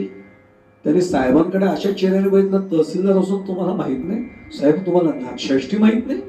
अरे नाही माहिती आता सांग म्हणे, नाही माहिती तर. ते म्हणले शांतीब्रह्म एकनाथ महाराज नाव माहिती आहे मला, ते नको पाल्लाळलो, बाकीचं सांग म्हणले. ते म्हणले नाथषष्ठीचा उत्सव होतो, 3-4 दिवस लोक आपल्या कळशीने त्या रांजणामध्ये पाणी ओततात. ज्याच्या कळशीने ते रांजण भरतो त्याच्या रूपाने श्रीखंड्या बनून पुन्हा भगवान कृष्ण आलेत अशी श्रद्धा आहे सगळ्यांच्या. मग त्याचं दर्शन सगळे घेतात. मी पुढे जाण्यापूर्वी सांगू, मी नाथांच्या वाड्यात आम्ही जाऊन आलेलो. माझा गैरसमज होता पूर्वी की रांजण म्हणजे माझ्या डोळ्यासमोर तो असा घट डेरा मातीचा असा असेल. मी विचार करायचो एवढ्या कळशा भरून भरत कसा नाही रांजण? तो रांजण म्हणजे काय तिथे गेल्यावर कळतं. नाथांच्या वाड्यामध्ये पुढेच त्या दरवाजाच्या बाजूला आता त्याच्यावर गजांचं एक झाकण बसवलंय आणि त्याला कुलूप लावून ठेवलंय, काही पडू नये कोणी म्हणून. तो खोल आहे आणि तो किती खोल आहे, आपल्याच इथून जवळ असलेल्या पवईच्या IITच्या काही इंजिनियर्सच्या टीमनी मला श्रीकृष्ण गोसावी, मी नाव घेऊन सांगतो, ज्याने ओवीबद्ध चरित्र लिहिले, त्यांनी स्वतः तिथनं उभं राहून आम्हाला सांगितलेलं आहे, साक्षीदार ठेवून सांगतोय की त्यांनी सांगितलं की ते आतमध्ये जाऊन तपास करत होते किती खोल आहे. शेवटी एका क्षणाला त्यांनी सांगितलं, हेडलाईट लावून ते चालले होते, सर आता जीव गुदमरायला लागला, नाही सापडत तर एवढं ते खोल आहे. मग चमत्कार असा आहे, सगळेजण कळशीने पाणी ओततात, ते आधी भरत नाही. नाथषष्ठीच्याच दुपारी कुणाच्या तरी एका कळशीने तो रांजण भरतो आणि अजून त्याला कुणी आव्हान नाही दिलेलं. बऱ्याच जणांना आव्हान द्यायची फार सवय असते, पण हे सगळ्यांनी स्वीकारलेलं सत्य, कारण चक्षुर्वय सत्यम, अनेक जण हजारो लाखो भाविक तिथे असतात प्रत्यक्ष. आणि काही गोष्टी या चिकित्सेच्या पलीकडच्या, त्याची चिकित्सा करूच नाही करत. यांनी सांगितलं असं. मग ज्याच्या कळशीने पाणी भरतं त्यांचं काय होतं? अहो तो श्रीकृष्ण, त्याच्या पाया पडतात. अहंकार जागा झाला. आपण कोण? तहसीलदार. तहसीलदार म्हणजे तालुक्याचे पहिले अधिकारी, पहिले नागरिक. बस आपल्याशिवाय कोणाच्या कळशीने पाणी भरणार, रांजण भरणार, आपण ओतणार. केव्हा रे केव्हा? साहेब तुम्ही आता सही नाही का केली? आता खरं सांगू आपल्याला, मी पुन्हा सांगतो, पत्रकारितेत आम्ही पाहिलं, हे जे हाताखालचे असतात ते इज्जत काढायला फार हुशार असतात. साहेब कमाल करताय, आता तुम्ही सही केली, तुम्हाला माहित नाही का काही? तर माहित नाही का काही विचारलं नाही पुढे त्यांनी. हे पुढे जाण्यापर्यंत राहत नाही म्हणून सांगू, कधी आपल्यापेक्षा कमी स्तरावर असलेल्याचे वादच घालू नये. वादे जे आहे ते तत्वबोधा कोणाच्या बाबतीत, काही उच्चस्तरीय असतील आपल्या बरोबर असतील त्यांच्याशी बोलावं. कारण एकाने शिपायाला ओरडून सांगितलं, अरे एवढं साधं समजत नाही, यो फुल. आता ते इंग्रजीत बोललं, याला काय माहिती. तो साहेब कसं काय तुम्ही उगाच मोठेपणा देताय? साहेब आम्ही कसे फुल, तुम्ही फुल, आम्ही आपल्या फुलांच्या पाकळ्या. त्यामुळे काही बोलताना 10 वेळा विचार करायला लागतो पुन्हा. त्यांनी सांगितलं, साहेब बघा तारीख तुम्हाला माहित नाही, 3 दिवसांनी आहे म्हणले. हो ठीक आहे म्हणले. एक काम करायचं, आत्ताच तुला मी ड्युटी तुझी लावून देतो, त्या दिवशी पहाटे 4:30 ला माझ्याकडे यायचं, मला जीप बंद घेऊन जायचं. येतो ना साहेब म्हणले, मुकमाचा ताप आहे. यांनी घरी आल्यावर रात्री झोपताना बायकोला सांगितलं. आता जुन्या काळची गोष्ट आहे, त्यामुळे पॉवर लोबाचं घड्याळ असायचं. आपल्याला कल्पना आहे, हल्ली ते काय झाले, सोय आणि गैरसोय दोन्ही झाले. म्हणजे योजना ऐकत नाही असं बघून मी सांगतोय, त्यांच्या पिढीतल्या लोकांना सगळ्यांना माहीत झालंय. ते स्नूज करायची फार छान व्यवस्था आली आता मोबाईल मध्ये, अलार्म लावल्यावर स्नूज. नाही तिच्याकडे बघू नका, ती असं नाही करत. ती माझी मुलगी त्या सगळ्या समवयस्क, या पिढी नाही असं करत. पण काही जणांना असं व्हायचं, असं स्नूज करतात. सगळी सोसायटी जागी झाली तरी ज्यांनी लावला अलार्म ते जागे झाले की नाही संशोधन. पण पूर्वी फॉर लोबाचं घड्याळ असायचं, ते बंद एकदा केला खटका की बंदच. त्याच्यात दुसरा पर्याय नसायचा काही. यांनी घड्याळाचा गजर लावला 4:30. बायकोने बघितलं. मी हात जोडून सांगतोय जुन्या काळची गोष्ट आहे बरं का, आत्ताच्या काळची गोष्ट नाही. तर तुलना करायला असं कसं होईल, जुन्या काळी असंच होतं. यांनी घड्याळाचं गजर लावल्यावर बायकोने विचारलं, हो एवढ्या लवकर जायचंय, तुला काय करायचे चौकशा, मला उठायचं ना, मी लावलाय ना गजर. ठीक आहे म्हणलं, मला काही नाही, पण एवढ्या लवकर सांगितलं ना जायचंय लवकर. अहो या माऊलीनी इतकी ती सेवारत, एवढी पतिव्रता, न सांगता ही त्याच्या आधी उठली. आणि हा जेव्हा गजर झाल्यावर उठला, त्याचं पाणी चुलीवर तापून तयार होतं. आता मला एवढंच सांगा, कुणाचं पुण्य जास्त आहे बघा, फक्त विचार करून. जातोय ह्या नाथांच्या सेवेला असं समजून, जातोय कृष्ण म्हणण्यासाठी म्हणून, पण पहिली सेवा घडले पत्नीला, इथपासून लक्षात ठेवत जा फक्त. भरा स्नान केलं. आता त्यावेळी ज्यांनी जुन्या पिढीतले तहसीलदार पाहिले त्यांना माहिती असे ते कोट वगैरे घालूनच जायचे. आता साध्या याच्यात इन करून छानपैकी असे IAS IPS ऑफिसर ज्यांनी पाहिलेत ना, आता हे खूप मॉडर्न याच्यात सहज राहतात आणि simplicity is the best way of living असं त्यांचं तत्व आहे. पण हे असं कोट बीट घालून जातील. यांनी कुर्ता पैजामा वापरला, लेंगा सदरा असा वापरला, तो सुद्धा बिनइस्त्रीचा काढला कपाटात. बायको म्हणते, हो तहसीलदार हे काय कपडे वापरतात, कुठे सकाळी निघाले, कुठे विचारतेस म्हणे, तुला एकदा सांग चौकशा करू नको, मला कामं वेगळे जायचंय म्हणे. नाही पण हे असं जाऊन ठीक आहे बरं आता काय बोलू म्हणले. अंगारा आहे का म्हणले, अंगारा. हा आयुष्यात कधी देवाला हात न जोडणारा माणूस आज अंगारा मागतोय. बायकोलाच बरं वाटतं, अंगारा मागतोय. ते पटकन आपली उत्पत्ती जिथे लावतात ते उत्पत्तीचं घर आणलं तिने. ते हे एवढंसं काय पुरणार म्हणले, मोठं आण. ते म्हणले एवढा नाही अंगारा, आपल्या काय मठ आहे का, आश्रम आहे का म्हणले, आपल्याकडे एवढंच असतं. मग असं काय मिळेल. ती म्हणली चुलीत राख आहे. चालेल म्हणले, तशीच दिसते ना, हो तशीच दिसते म्हणले. अहो राग कशाला काय, आण म्हणले. आणली. याने हात ओला केला, हात बुडवला आणि असं तोंडाला फासला. बायको विचार करते, आत्ता आंघोळ झाली, हे काय विद्रूप करून घेत आहे. अहो हे बोलायचं नाही म्हणले, काही अजिबात बोलू नको. नाही हो मला आता काही समजेन असं झालंय. मग मी विचारत नाही, पण म्हणले काय मला उत्सुकता आहे म्हणून तरी सांगा. हा विचार करतो, पुन्हाही काहीतरी प्रश्न विचारेल, एकदा सांगून मोकळं व्हावं. नाथ षष्ठी आहे आज, तिथे कळशी ओतून सगळे रांजण भरण्याचा प्रयत्न करतात. मी तहसीलदार आहे, मी तालुक्याचा पहिला क्रमांकाचा अधिकारी आहे. आज बद चमत्कार, माझ्या कळशीने रांजण भरेल, मी श्रीकृष्ण म्हणून तिथे जाणार आहे, सगळे माझ्या पाया पडणार आहे. आता काही प्रश्न, म्हणजे तुम्ही नाथांच्या वाड्यात दर्शनाला जाणार, हो तिथेच जाणार आहे, मला दर्शनाला येऊ दे, मी लगेच तयार होते, अजिबात यायचं काम नाही. तुला प्रसाद अंगारा काय असेल तो मी नंतर आणि नंतर दर्शनाला कधीतरी घेऊन जाईल, आज यायचं नाही. याला भीती एकच होती, ही आली नाही, हिच्या कळशीने रांजण भरलं तर, त्यामुळे तू नको येऊस. बरं म्हणले. आता मी पुन्हा सांगतो, जुन्या काळची गोष्ट आहे, त्यामुळे त्याने ऐकलं तसंच. आज किरणजी आपण म्हणून बघा फक्त, त्यांनी केलं तेच मी सांगतो. आम्ही म्हटलं तर रात्री जेवायला मिळेल की नाही शंका, नाही यायचं नाही अजिबात, असं आम्ही नाही, आवाजच चढवायचा नाही. आता तिने ऐकलं होते, माऊली काय सात्विक असेल. बरं म्हणले, मग आता काय, पण नंतर कधीतरी दर्शनाला, हो नक्की घेऊन जाईल, आज नाही यायचं.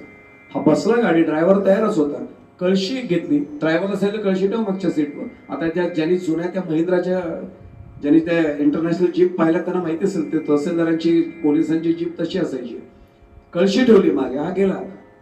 यांनी सांगितलं नाथांच्या वाड्यापासून काही अंतरावर थांबव, कारण महाराष्ट्र शासन लिहिलेलं आहे, लोकांना जर कळलं तहसीलदार आले तर ओळख विजवणं म्हणजे बुजवण्यासाठी ते आणलेलं आहे. कारण जर आपल्या कळशीने रांजण नाही भरलं आणि लोक म्हटले अरे तहसीलदारांच्या कळशीने रांजणच नाही भरलं तर, हा भरला तर पुसायला किती वेळ लागतो. मग सांगता येईल तहसीलदार आहे मी तालुक्याचा, नवीन आलेलो याच महिन्यात, मग सांगता येतं पडा माझ्या पाया. तो म्हटलं तोपर्यंत ओळख पुसूया. सगळं केलं आणि गाडी मागे थांबवली. ड्रायव्हर असेल कळशी ताब्यात घे, काय पुण्य करायला चाललंय बघा, कळशी ताब्यात घे, चल दाखव कुठे कुठे पाणी भरायचं असतं. तो म्हटलं साहेब पाणी भरायचं म्हणजे गौतमी गंगा आहे आपली, ती आई आहे आपली, ती गोदावरी नदी आहे आमची, चला म्हणे तिथे. कळशी याच्या हातात रिकामी, हा निघालाय. ड्रायव्हरला सांगितलं तिथे गेल्यावर कळशी बुडव, पाण्यात भरून दे. कळशी भरून यांनी पाण्यात हातात दिल्यावर तो म्हटलं जड आहे रे खूप, आयुष्यात कधी उचललेली नाही कळशी, आज पहिल्यांदा उचलतोय. आणि निघाला. आणि आता जे गेले त्यांना कल्पना, मी अनुभवले म्हणून सांगतो, आता तो रस्ता खूप छान झालाय, तो बांधलेला रस्ता आहे, घाट तयार आहे, त्यावेळी काही नव्हतं. निघाले, डसमळत तो निघतोय. पाणी ओतलं, याला खात्रीच होती आता रांजण भरला. Book book book book book book एवढाच आवाज आला आणि पाणी कुठे गायब झालं पत्ताच नाही. भरली का बघ रे साहेब, आवाजावर सांगतो, बघायची गरज नाही, गेलं खाली म्हणे पाणी. कमाल आहे म्हटले साहेब, एका कळशीत कसं रांजण भरेल? तो ड्रायव्हर पोचलेले असतात. तो साहेब कमाल, एका कळशीत कसं रांजण भरेल?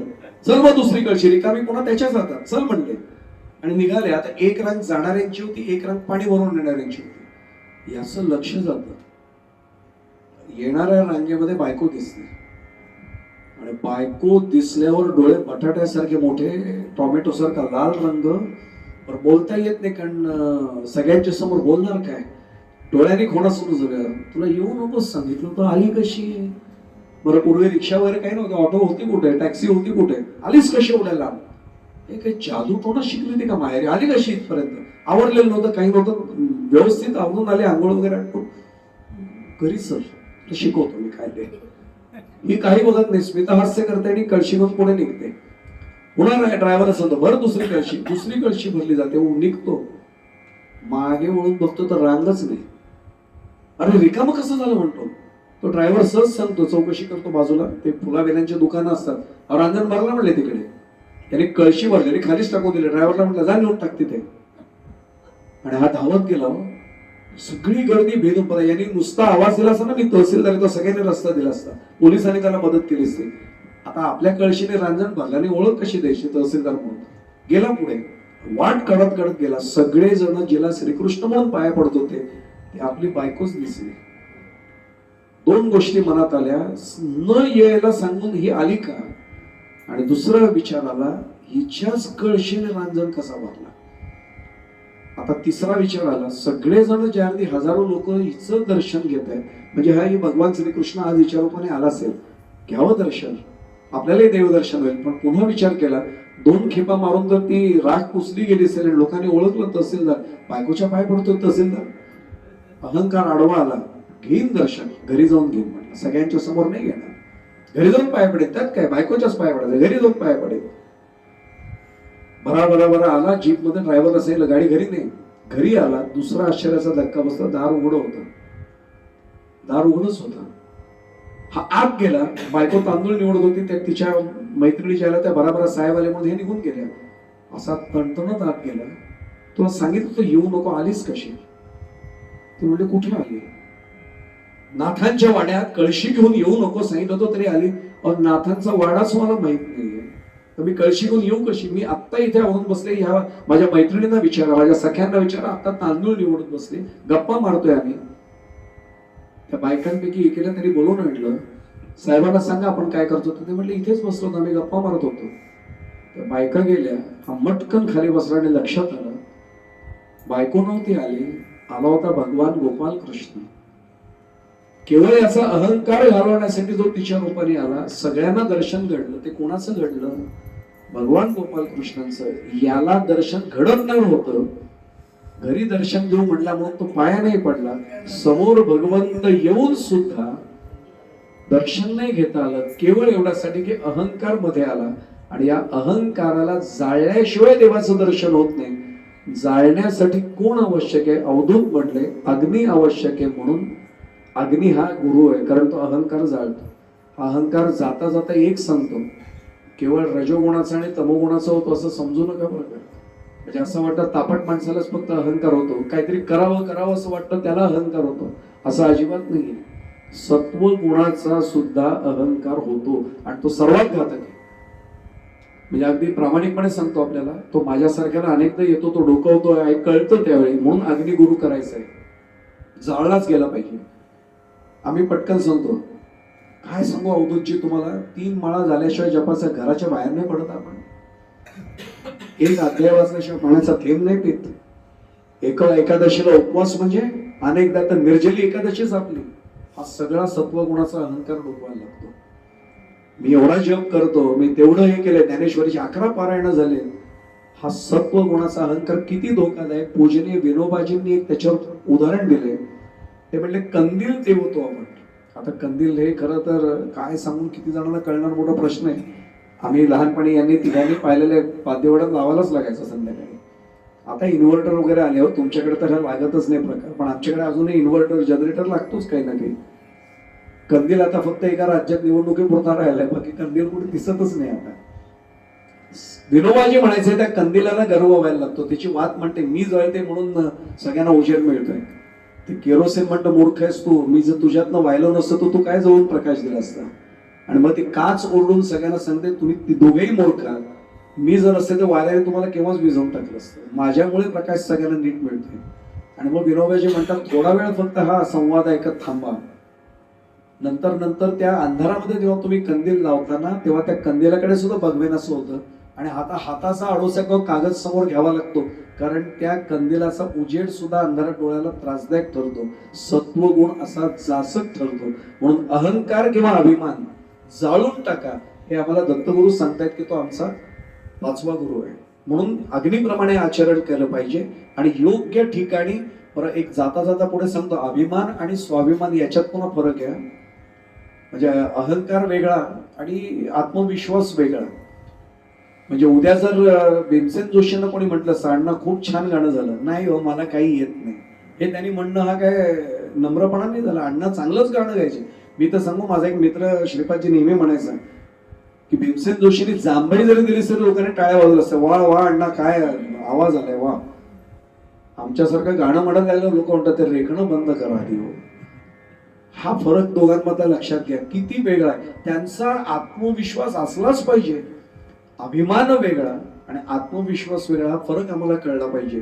त्याच्या पुढचा गुण आहे चंद्राचा. काय वैशिष्ट्य बघा, 16 कला चंद्राच्या आपण नेहमी सांगतो, अगदी अमावस्येपासून पौर्णिमेपर्यंत, पौर्णिमेपासून अमावस्येपर्यंत चंद्राच्या कला बदलत जातात, फेजेस ऑफ मून.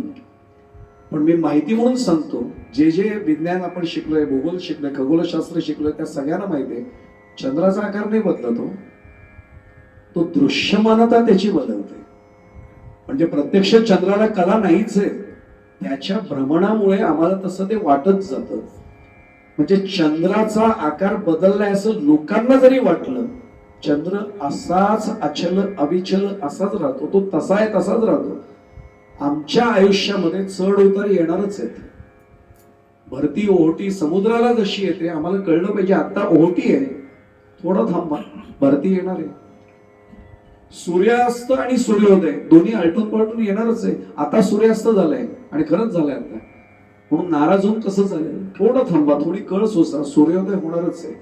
तसं चंद्राच्या कला आहेत, अमावस्या आले, चंद्र दिसत नाहीये, थोडं धीर धरा, पुन्हा चंद्र हळूहळू कलेने दिसतच राहणार आहे.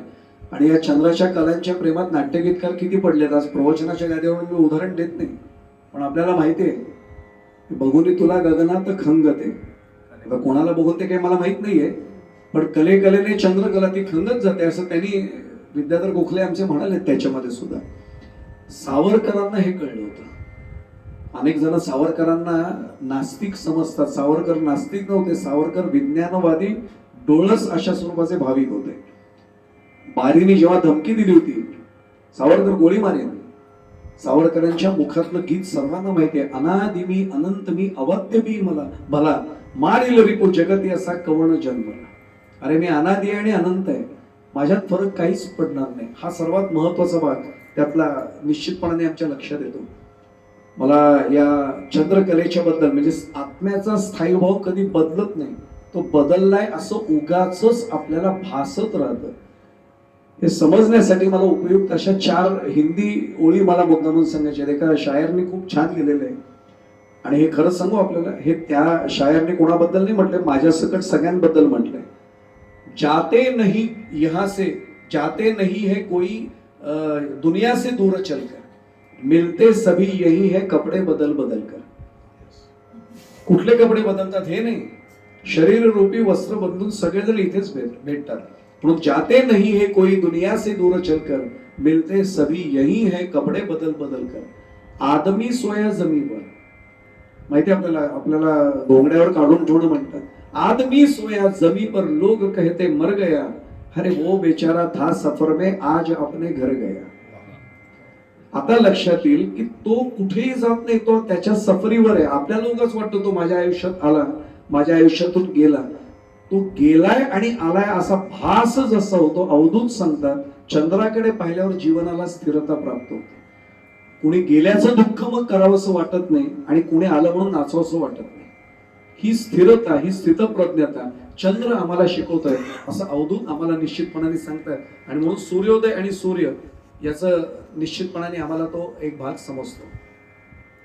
आता सूर्याचं पुढचं गुरु त्यांचं सूर्यच तरी केलंय. चंद्राच्या पाठोपाठ सूर्याचा गुरु केलाय. सूर्याबद्दल बोलू तितकं थोडं आहे.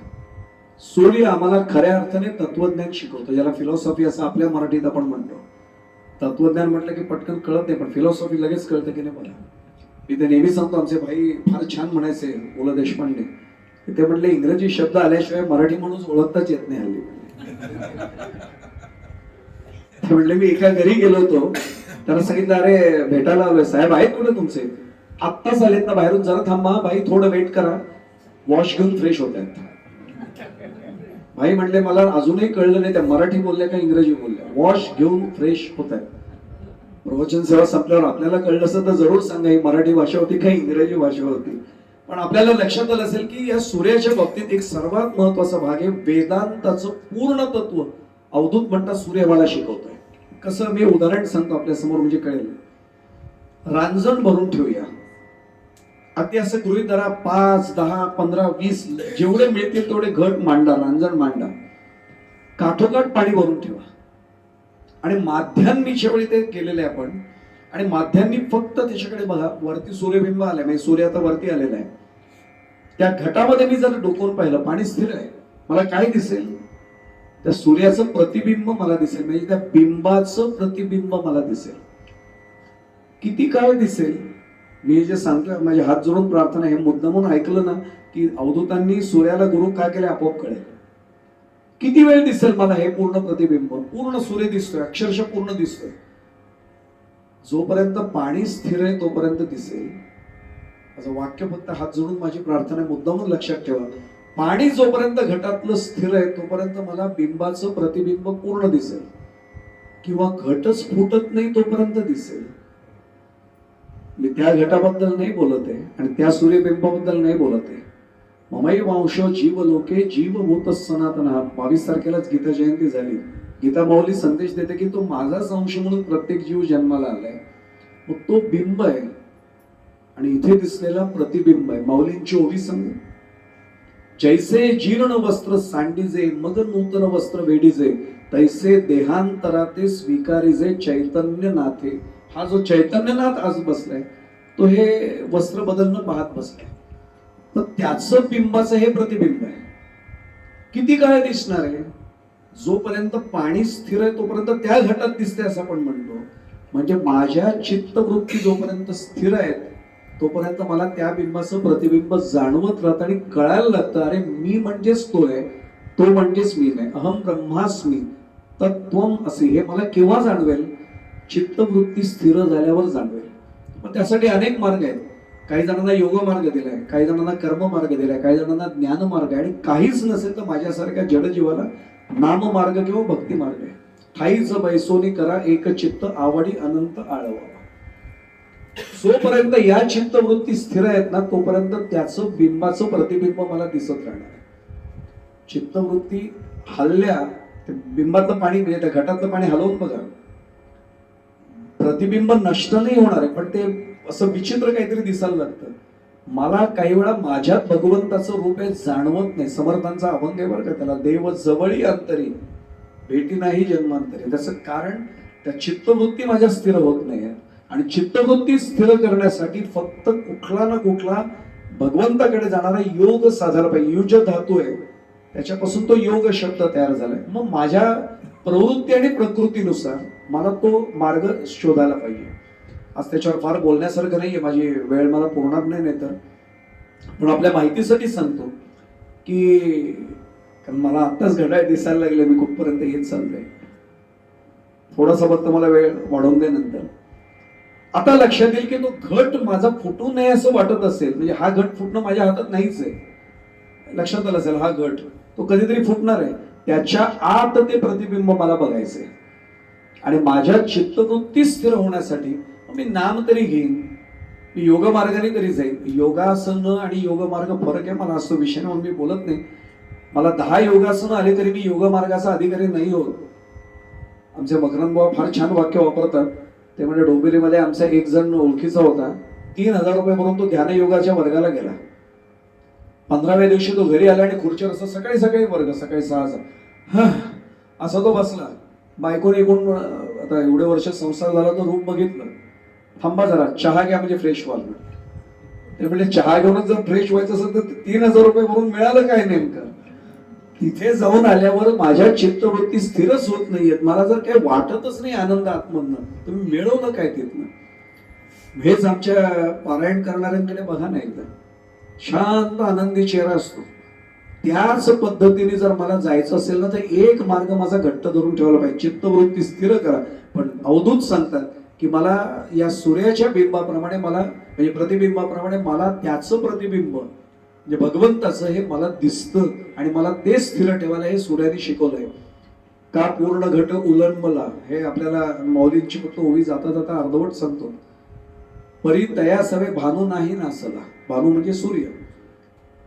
पूर्ण समजा असं उलटून टाकलं कोणी कुंभ, पाणी सांडून टाकलं, प्रतिबिंब संपलं. तो संपला का? आता प्रतिबिंब दिसत नाहीये, बिंब तिथेच आहे ना. हा देह सुटला, सूर्य नाही त्याच्या बरोबर संपला. हे मला अवधूत म्हणतात की मला कळायला लागलं की मी चित्तवृत्ती माझ्या जर स्थिर ठेवल्या तर तो तिथेच आहे. आणि मग लक्षात येतं की आपण अनेकदा दुःखी होतो, याचं कारण आपण आनंदरूप असून सुद्धा त्या आनंदाचं विस्मरण झालंय. मला फार आज बोलता येणार नाही म्हणून मी त्याच्यावर थांबत नाही. आणखीन एक सूर्यापासून ते गुण घेतला. ते म्हटले मी जिथे जिथे सूर्य जाईल तिथे भेदभाव न करता सगळ्यांना तो प्रकाश देतो. तो असा नाही भेदभाव करत, याने लाईट बिल नाही भरलं, याच्या झोपडीत आता उजेड नाही द्यायचा. तो त्याच्याही अंगणात तेवढाच प्रकाश देतो जेवढा उद्योजकांना देईल, तेवढाच गरीबाला देईल. मालक असेल तेवढाच प्रकाश, मालकाला जेवढा प्रकाश मिळेल तेवढाच त्याच्या सेवकांनाही प्रकाश आहे. सूर्य कधी भेदभाव करत नाही. अवधूत म्हणतात मी हाच गुण त्याच्याकडनं घेतला, भेदभावाच्या पलीकडे. कारण भेदाभेद भ्रम अमंगळ हा सगळ्यात त्यातला महत्वाचा भाग आहे. 8वा, कपोत पक्षी, ज्याला कबूतर म्हटलं जातं. या कपोत पक्षाकडनं त्यांनी गुण नाही घेतला, कुठला गुण अवगुण त्यागला पाहिजे तो घेतलाय. अगदी थोडक्यात सांगतो कारण वेळेचं बंधन आहे आपल्याला थोडस. कपोत पक्षाने, ते कपोत आणि कपोती एका घरट्यात राहत होते. यथावकाश त्याने अंडी घातली, अंड्यांना ऊब दिली. याचा अर्थ अनेकांना वाटतं की त्या अंड्यांना ऊब देणं म्हणजे काय, ती मायेची ऊब आहे. कृत्रिमरित्या हल्ली ज्याला आपण इन्क्युबेशन पेट्या तयार केल्या ते माहिती सर्वांना. पण थोडासा अनुभव घेऊन बघा, त्यातनं बाहेर पडणारी पिलं आणि आईच्या उभेतनं बाहेर पडणारी पिलं, याच्यात जे खेडेगावात जातात त्यांना जमीन आसमानाचा फरक ओळखता येतो. एवढंच मी फक्त एका वाक्यात सांगतो. आणि ते पिलू बाहेर येतं, पारधी येतो आणि जाळं टाकतो. नेमकं कपोत आणि कपोती दोघे बाहेर पडलेले असतात अन्न गोळा करण्यासाठी, आणि त्या जाळ्यामध्ये नेमकी पिलं अडकतात. कपोती जी असते तिला पहिल्यांदा वाईट वाटतं, म्हणजे आई आहे शेवटी, आईचं हृदय आहे, वाचवलं पाहिजे म्हणून ती कपोती पटकन येते आणि स्वतः जाळ्यात अडकते.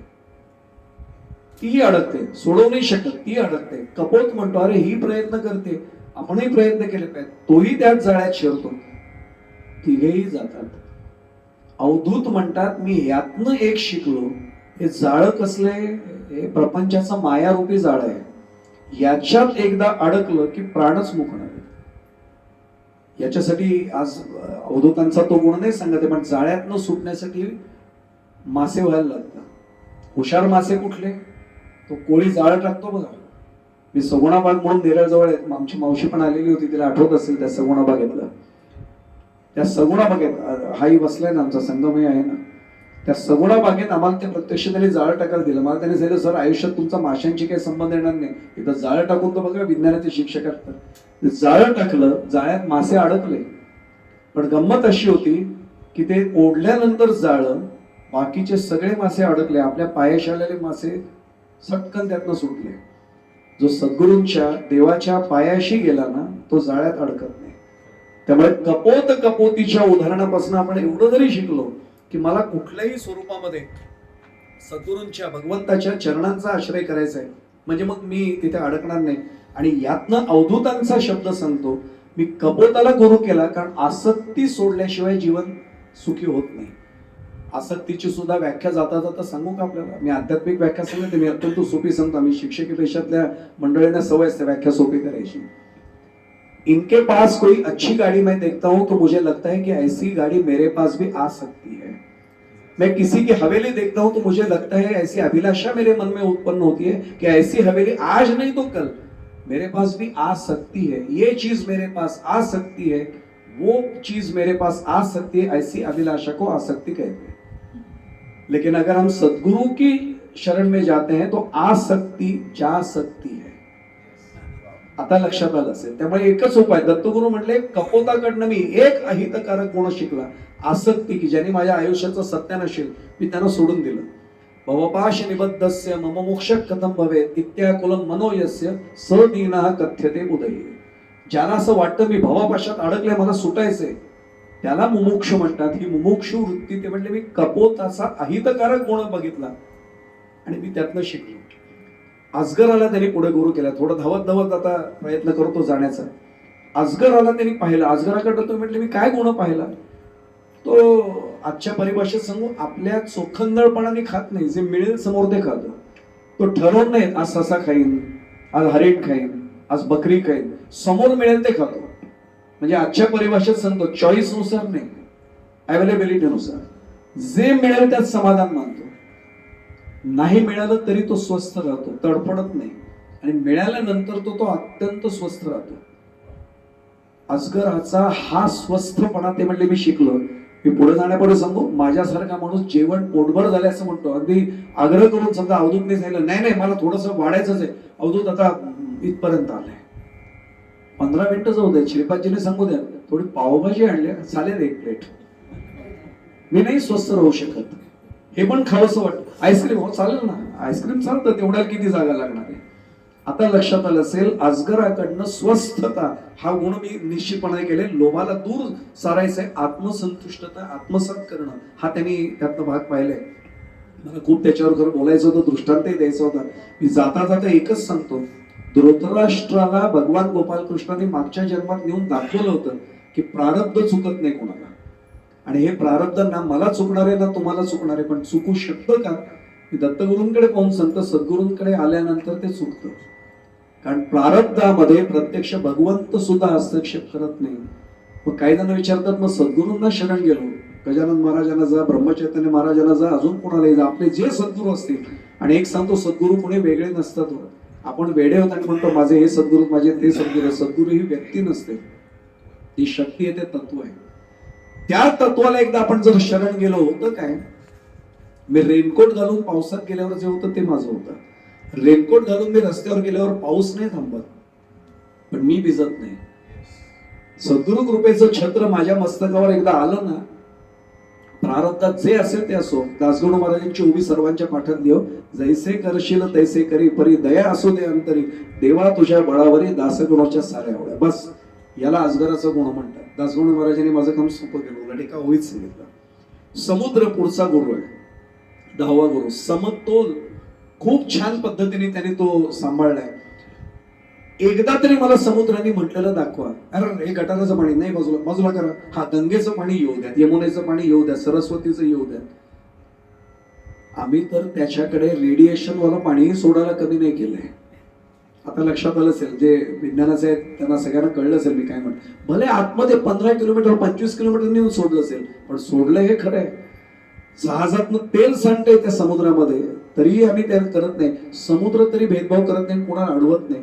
सर्वात महत्वाचा, अवधूतांनी समुद्राचा गुण थोडा बरोबर सांगतो. एक महत्वाचा गुण ते म्हटले मी घेतलाय, कधीही समुद्राला पूर आलाय मला दाखवा. हे आताचं जे उदाहरण वगैरे मला सांगू नका, सुनामी सांगू नका, ते आपण निर्माण केलेली संकट आहे, हे मानव निर्मित आहेत. आम्ही हे सगळं मॅनमेड डिझास्टर्स मध्ये शिकतोय, आम्ही आपल्याला माहिती आहे सर्वच आहे. निसर्गाने नाही हे केलेलं, हे आम्ही घडवून आणलंय, कारण आम्ही समतोल सगळा ढासळवलाय. समुद्र कधी आटत नाही आणि समुद्र कधी ओसंडून बाहेर जात नाही. आम्ही मात्र जरा थोडासा आनंद झाला नाचायलाच लागतो. लॉटरी लागल्याची समजूत येत, आम्ही हार्ट अटॅक याचाच बाकी असतो.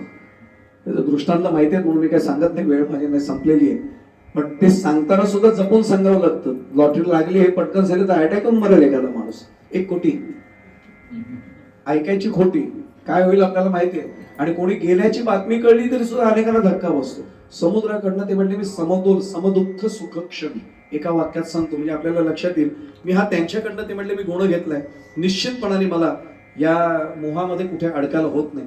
त्यामुळे मानवाने या सगळ्यामध्ये समतोल साधावा हा त्यातला महत्वाचा भाग. 11वा गुरु आहे पतंग. याच्याकडनं पण त्यांनी अहित गुण त्याग केलाय म्हणून पतंगाला गुरु केलाय. दिवा लावला. आता ह्या इथे अनुभव मुंबईला किती येतो आपल्याकडे माहित नाही मला, पण कर्जतला पण अनुभवलेला आहे. त्या दिव्यावर पतंग उडी मारतो, प्राण गमावतो. पण पहिल्या पतंगाने प्राण गमावल्यावर दुसरा पतंग सावध होतो का? दुसरा तसाच येतो आणि पुन्हा त्याच्यावर झडप घालतो, तोही मरतो. तिसरा येतो तसंच करतो.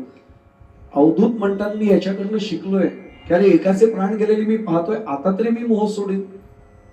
ते केवळ प्रकाशमान दिसते म्हणून मी तिथे धावत जाईन, नाही करणार. मी प्रांजळपणाने सांगतो हा गुण जर माझ्यात आला ना तर माझं अनेक बाबतीत होणारं नुकसान टळेल. धावतच जातो मोहाच्या ठिकाणी. पतंगाकडनं हा भाग मी सोडून दिला. मला रावत नाही म्हणून मी फक्त एकच सांगतो, विश्वामित्र पराशरादी मुनयोः वातांबू पर्णाशनम ते अपि स्त्री मुख पंकजस्सु ललितम दृष्ट्वैव मोहंगता. विश्वामित्र ऋषींनी 60,000 वर्ष तपश्चर्या केली असं म्हटलं जातं. प्रतिसृष्टी निर्माण करण्याचं सामर्थ्य असलेले विश्वामित्र पराशर ऋषी, पण एक स्त्री मुख पाहिल्यावर मोहात पडले. पुन्हा तपश्चर्या भंग झाल्यावर तपश्चर्या करावी लागली. त्यांच्या बाबतीत अनुभव घेऊन मी पतंगाकडनं जे शिकायला पाहिजे, मला नको हे शिकायला का, म्हणून पतंगाचा गुण त्यांनी सांगितलं मी हा घेतला. 12वा गुरु आहे भ्रमर. आता बराबर थोडं जाऊया आपण, म्हणजे 24 गुरुंना स्पर्श तरी निदान होईल. भ्रमर हा सारग्राही आहे आणि आसक्त पण आहे. भ्रमर काय करतो, जे जे दिसेल ते सगळं फुलाच्या प्रेमात पडून तो आसक्तही होतो, पण त्याचबरोबर तो त्याचा संचय सुद्धा करत जातो. जे काही त्याला भ्रमराला मिळेल. आणि मधुकर वन वन फिरत करी गुंजारवाला, नाना तुम्ही बसल्यात म्हणून बहुतेक आठवत आहे सगळं. हे नाट्यगीतही आपण ऐकलेलं आहे. पण विषयासक्तीने बंधन होतं, त्यामुळे विषयाची आसक्ती बाळगू नये हे सुद्धा मी भ्रमराच्या अहितकारक गुणधर्मातून शिकलोय. हा त्यातला एक महत्वाचा भाग आहे. कोणत्याही मोहपाशात न अडकता, कोणत्याही आसक्तीच्या पाशात न अडकता आपली वाटचाल अखंडपणाने सुरू ठेवावी हे मी शिकलो. 13वा गुरु आहे मक्षिका म्हणजे मधमाशी. इथे 2 भाग आहेत, लोभ आणि निर्लोभ. दोन्ही त्यांनी मुद्दामून सांगितलं. याचं कारण असं की त्यांनी तुलना केली अवधूतांनी. एक मधमाशीची तुलना ग्राममाशीशी केली. आता हे सुद्धा मुंबईला किती कळेल माहित नाही, पण ज्यांनी खेडेगावात गेले त्यांना ग्राममाशी हा प्रकार माहिती असेल. त्याला स्वतःचं मातीचं घरटं करून ती राहते स्वतःची स्वतः. हा ते लक्षात आलं असेल. किंबहुना ती फटीत कुठे जागा मिळाली तरी तिथे राहते, फोटोच्या मागे मिळाली जागा तिथेही राहते ती. ही मधमाशी काय करते, महत् प्रयासाने मध गोळा करते. तिच्या शरीरातनं तो मेणासारखा बदलतो, ज्याला आपण वॅक्स म्हणतो, तो स्रवतो. मग तिथे आपण सेल्स जेव्हा शिकवतो तेव्हा त्या हनीकोमचं आपण उदाहरण देतो. मधमाशीच्या पोळ्यांसारखे ते कप्पे, प्रत्येक कंपार्टमेंटला सेल कसं म्हणतात शिकवतो आपण. पण मधमाशी त्या मधाला गोळा करून आणते. उपभोग किती घेऊ शकते हो. उलट तिने ते साठवल्यामुळे लोकांचं लक्ष जातं. लोक त्याला पळून लावतात त्या मधमाशीला आणि त्यातलं मेणही काढून घेतात आणि मधही काढून घेतात. अवधूत म्हणतात मी हे शिकलो की नुसतं संचय करून त्याच्यावर नुसतं बसून राहिलं तर होणार काही नाहीये. मी जाता जाता एकच सांगतो, नटसम्राट आठवा. कमावलं तर सगळं, उतारवयात राहिलं काय हातामध्ये. मधमाशीचं उदाहरण पाहिल्यानंतर लक्षात येतं नुसतं धनसंचय करत राहिलो. म्हणून तर तुकाराम महाराजांचं चरण आहे की जोडून या धन उत्तम व्यवहार आहे, पण उदास विचारे वेच करे. नाही केलं ना जर ते काय मधमाशीसारखं माझ्या आयुष्याचं होणार आहे लक्षात येईलच लगेच. आणि ग्राममाशी याच्या बरोबर उलटी आहे.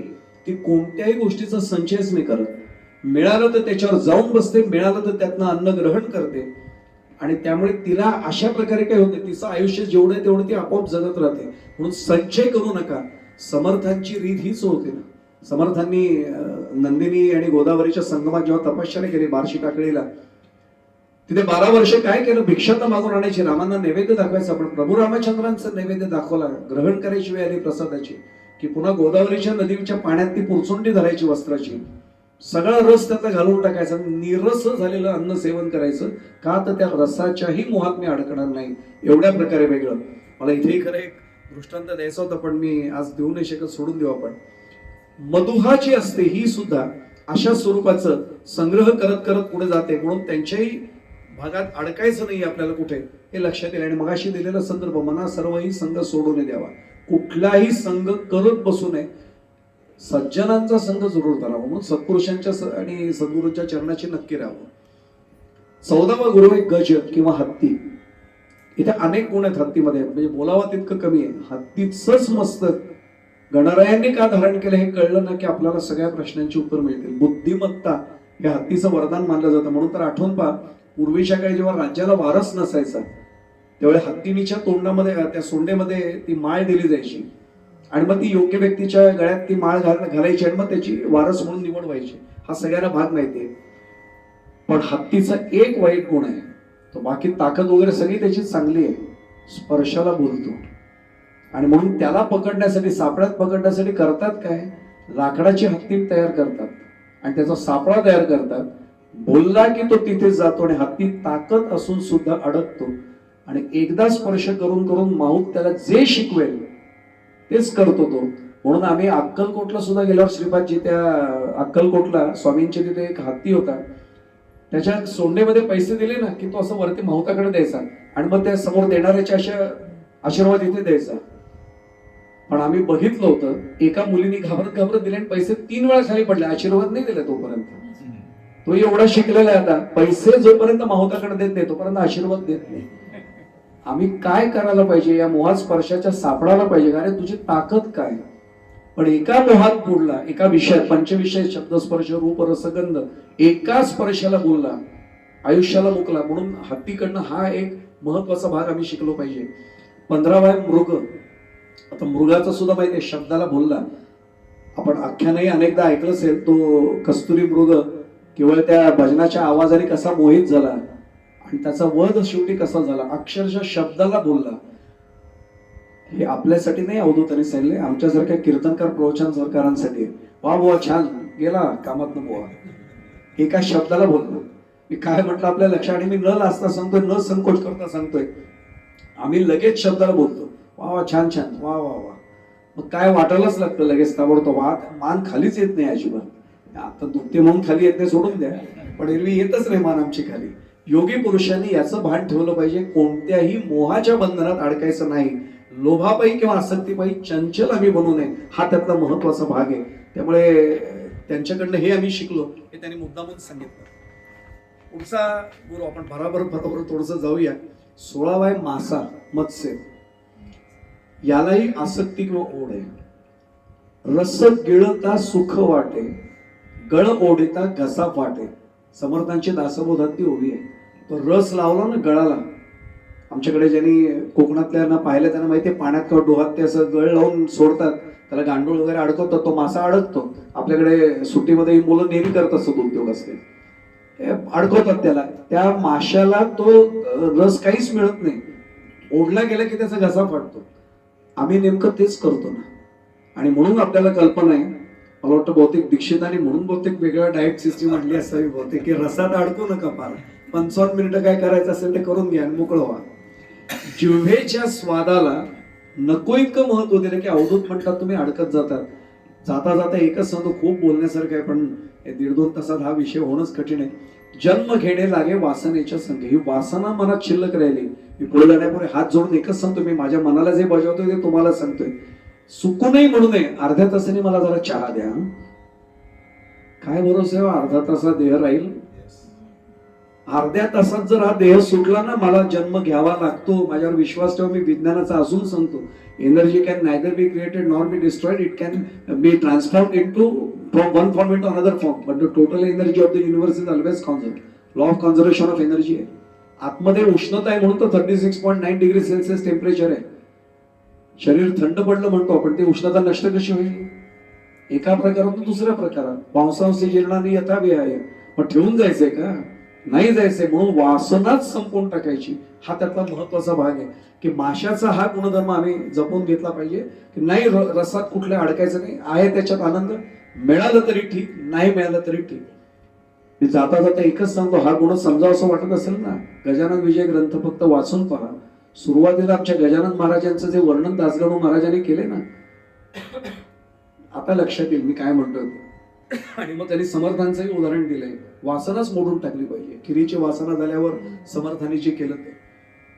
17वा गुरु आहे पिंगला. आता आश्चर्य अनेकांना वाटतं, अवधूत आणि पिंगला वेश्या येते. तिच्या सौंदर्याला अनेक जण बोलले होते. तिला भेटण्यासाठी अनेक जण उत्सुक असायचे, पण शरीर हळूहळू एका वयात जातं, सौंदर्य संपतं.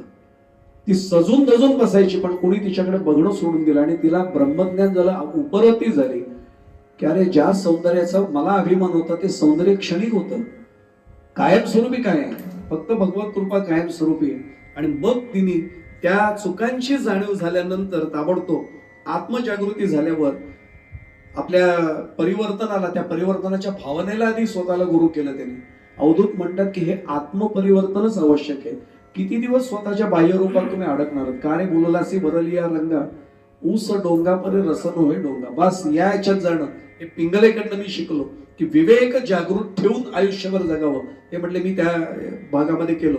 जोपर्यंत आशा पल्लवीत असते ना, मी उलट सांगतोय, आशा खूप पल्लवीत असतात, तोपर्यंत खरी झोप लागतच नाही.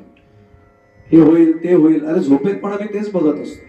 आम्ही काही तुकाराम महाराज नाहीये, जागृती स्वप्नी पांडुरंग हे आम्ही नाही ना आमच्या बाबतीत. 18वा गुरु आहे टिटवी.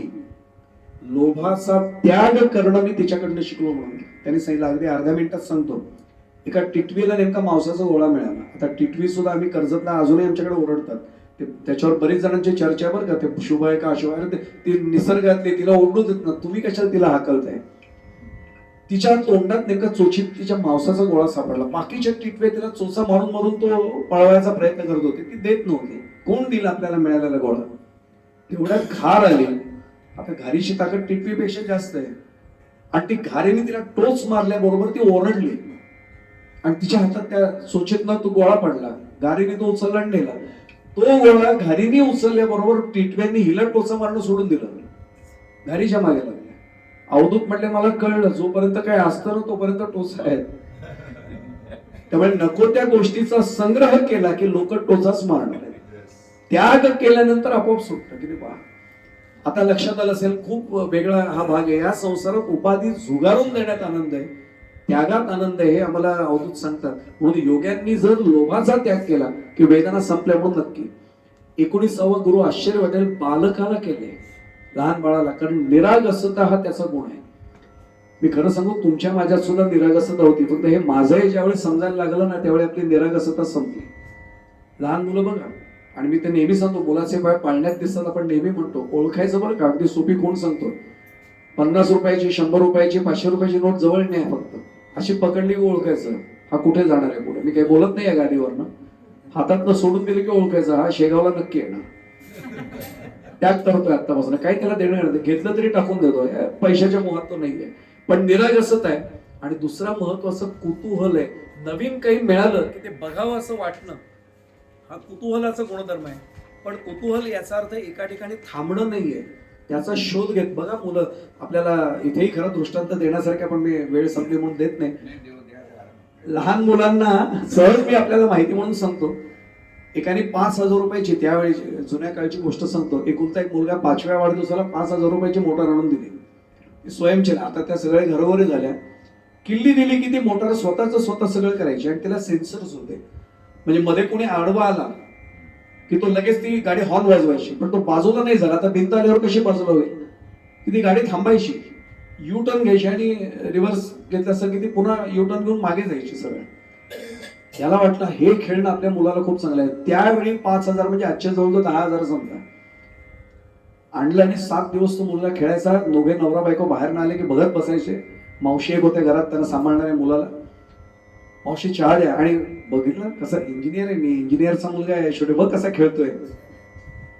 8व्या दिवशी घरी आले, लॅचकीने दरवाजा उघडला, पाऊल पडलं, ते कटकन आवाज आला. त्या प्लास्टिकचा एक स्पेअर पार्टच पडला होता, फुटला कचकड्याचा.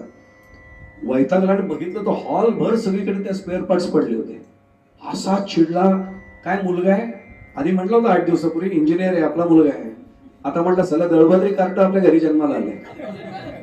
काय 5,000 रुपयाची त्याला किंमत, एवढी त्याला खेळायला गाडी आणली होती, वाटोळं केलं तरी. मावशी कुठे आहे बाळू? मावशी म्हटलं जरा थांबा, आता आजी म्हणून घरात लागते बरं का.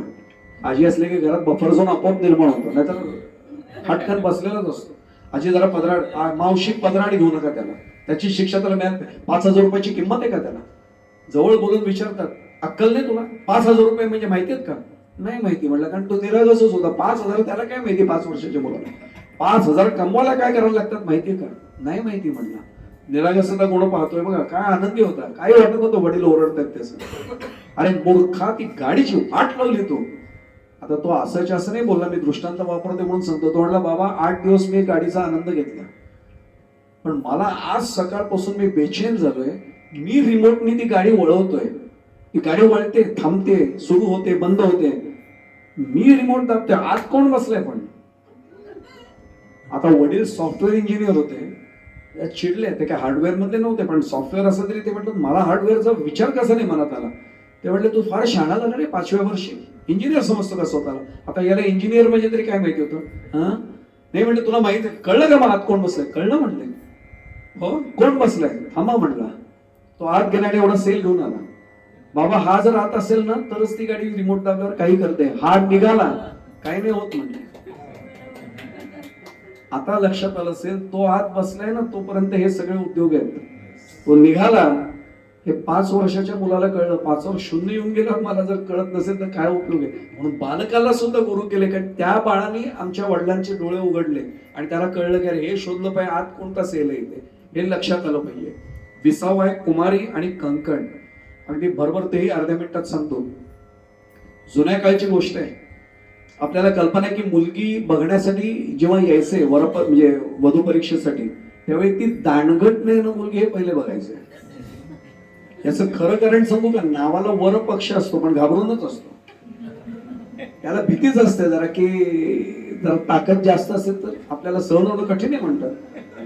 म्हणून ते वर परीक्षा तशी वधू परीक्षा.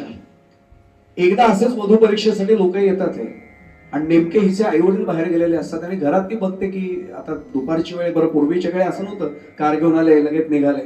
आता यांना जेवायला तर वाढलं पाहिजे, दुपारची वेळ आहे. तिने बघितलं तांदूळ सडलेलं होते, भात होतं, उखळ होती, मुसळ होतं. बरं नाही काही केलं तर सगळं मुसळ केलं गेलं असं म्हणायची वेळ वेगळी. त्यामुळे उखळचाही वापर झाला पाहिजे, मुसळचाही झाला पाहिजे. हिने भरा त्या आतल्या खोलीमध्ये मासघर जे होतं त्याच्यात ते कांडण करायला सुरुवात केली. हातात कांकणं भरलेली असायची. आता हल्ली हा दृष्टांत पण कठीण आहे देणं, पण दोन्ही हात कांकणाने भरलेले होते. ते खणखण खणखण वाजायला हिच्या लक्षात आलं त्यांचा बाहेर गैरसमज येईल, मुलगी जाम दांडगट दिसते. म्हणून तिने काय केलं, एक एक कांकण उतरवायला सुरुवात केली, कंकण उतरवायला सुरुवात केली. आवाज थांबला, शेवटी एकच ठेवलं. आता आवाज नाही येत होता. अवधूत म्हणले मी या कुमारिकेकडनं शिकलो की बाकीच्या नको असलेल्या उपाध्या जर ठेवल्या तर त्या वाजणारच आहेत. एक उपाधी योगी पुरुषांनी योग्याने बाजूला करायला पाहिजे, म्हणजे आवाज होणार नाही. आणि म्हणून आपल्याला लक्षात येईल की एकांत वासात का सद्गुरू जाऊन बसायचे, सत्पुरुष जाऊन बसायचे. गजानन महाराजांची पोथी आपण वाचतो म्हणून आपल्याला माहिती आहे काही वेळा ते कुठे जायचे हेच कळायचं नाही. याचं कारण काही वेळेला यांना लोकांतात राहावं असं वाटायचं, काही वेळा एकांतात राहावं असं वाटायचं. हा गुण मी कुमारिकेकडनं शिकलो आणि कंकणाकडनं शिकलो. हे त्यांनी मुद्दामून सांगितलं. साधनेला योग्य मार्ग मला यांनी शिकवला म्हणून ते माझे गुरु. सर्प हा 21वा गुरु आहे. काळजी करू नका, आता आपण 24 पैकी 21व्या पर्यंत आलोय. सर्पापर्यंत आलोय. एकांत वास हा सर्पाचा सर्वात महत्वाचा भाग. कधी पाहता, मी तर खेडेगाव पातेवाड्यात आपण अनेक वर्ष राहिलोय. सर्पाचे घोळक्याने कधीच येत नाहीत, एक एकटाच बाहेर पडतो. आता नानेट्या 7 दिसायचे वगैरे आम्ही लहानपणी पाहिले, सोडून द्या, ते उदाहरण झाले. आम्ही असं म्हणायचो नानेटी मारू नका, एक नानेटी मारली की 7 नानेट्या बाहेर पडतात. पण बाकी सर्प एकटाच असतो बघा तुम्ही, एकांत वासात राहतो. एकांत वास हा योगी पुरुषाला आवश्यक आहे, त्याशिवाय आध्यात्मिक उन्नती होऊच शकत नाही. आणि मी त्याच्या पलीकडे जाऊन सांगू, आमच्या मकरंद बुवांचं वाक्य आहे. ते म्हटले साधना ही एकट्याच्यात आणि गुरूंमध्ये असली पाहिजे. जेव्हा मला दुसऱ्या एखाद्या व्यक्तीची गरज लागते तेव्हा त्या दंभाचा शिरकाव झाल्या म्हणून ओळखायचा. मी साधना काय केली हे मला दुसऱ्याला सांगावं असं वाटतंय, याचा अर्थ गडबड आहे समजायचं. म्हणून ती षटकर्णी होऊ नये जे म्हणतात ना, त्याचं ते कारण आहे. मग मी सर्पाकडनं म्हणजे एकांतवास शिकलोय की माझी साधना चर्चेचा विषय नाही होता कामा आपोआप राहिली पाहिजे. तो लोकांनी अरे बघा सोहळ्यात काय राहतात, काही जणांना त्याचीच, म्हणून ब्रह्मचैतन्य महाराजांचं माझ्या सद्गुरूंचं वाक्य सांगू, ते म्हणायचे कर्ममार्ग उत्तमच आहे, पण हळूहळू कर्माचा सुद्धा अहंकार डोकवायला लागतो. आपण सोहळ्याशिवाय कुठे जात नाही, सोहळ्यातला स्वयंपाक रसेल तर आपण खात नाही, आपण वाटेल त्याच्याकडे जेवत नाही. अहंकार वाढतोय. मी अहंकारासाठी करतोय का चित्तशुद्धीसाठी करतोय? मूळ उद्देश बाजूला जातो, म्हणून एकांतवास सांगितलंय. आणि दुसरं सर्वात महत्वाचं मुक्त संचारी. तो मुक्त संचारी आहे. योगी माणसाने मुक्त संचारी असलं पाहिजे, एका जागी अडकून नाही राहायचं. आणि म्हणून आपल्याला माहिती असेल संन्यासी कधीच एका ठिकाणी थांबत नाही. पुढे जाण्यापूर्वी मला पुन्हा गजानन महाराजांचं उदाहरण द्यावं असं वाटतंय. बंकटलालांनी सांगितलं होतं बघा, अहो अख्खं घर त्याचं खाली करून द्यायला तो तयार होता, कारण गुरु जर माझ्या घरी राहत असतील तर ह्याच्यापेक्षा मला वेगळा काय आनंद असेल. त्यावेळी गजानन महाराजांनी दिलेलं उत्तर फक्त आठवून पहा, म्हणजे एकांतवास आणि मुक्त संचारी आता लक्षात आलं येईल. योगी राणा होते, एका जागी अडकणारेच नव्हते, मुक्त संचार सगळीकडे. योग्याने असंच केलं पाहिजे. जीवनात अशी वाटचाल असेल तर अवधूत म्हणतात 100% खात्री बाळगा, तुम्ही भगवत पदाला आपोआप साई उच्चता मुक्तीला जाऊन पोहोचाल. हा त्यातला महत्वाचा भाग आहे. 22वा शर करता म्हणजे बाण तयार करणार. एका राजाची मिरवणूक चाललेली होती, वाद्य वाजंत्री जोरात वाजवत होते, पालखी मेणा निघालेला होता. सगळेजण कामधाम सोडून जातात. आजही आमच्याकडे अशी कधी मिरवणूक निघाली ना कर्जतला, असं खिडकीतनं तरी काय ना, असं सोसायट्यांच्या लोक डोकून बघतात कसली मिरवणूक आहे. सगळे आले. हा शर करता म्हणजे बाण तयार करणारा आलाच नाही, कारण त्याला तो धार लावत होता. तो इतक्या एकाग्रतेने ते काम करतो, तो जागेवर उठला नाही. राजाला आश्चर्य वाटलं. राजा म्हटला अरे हा का नाही आला बघ जरा.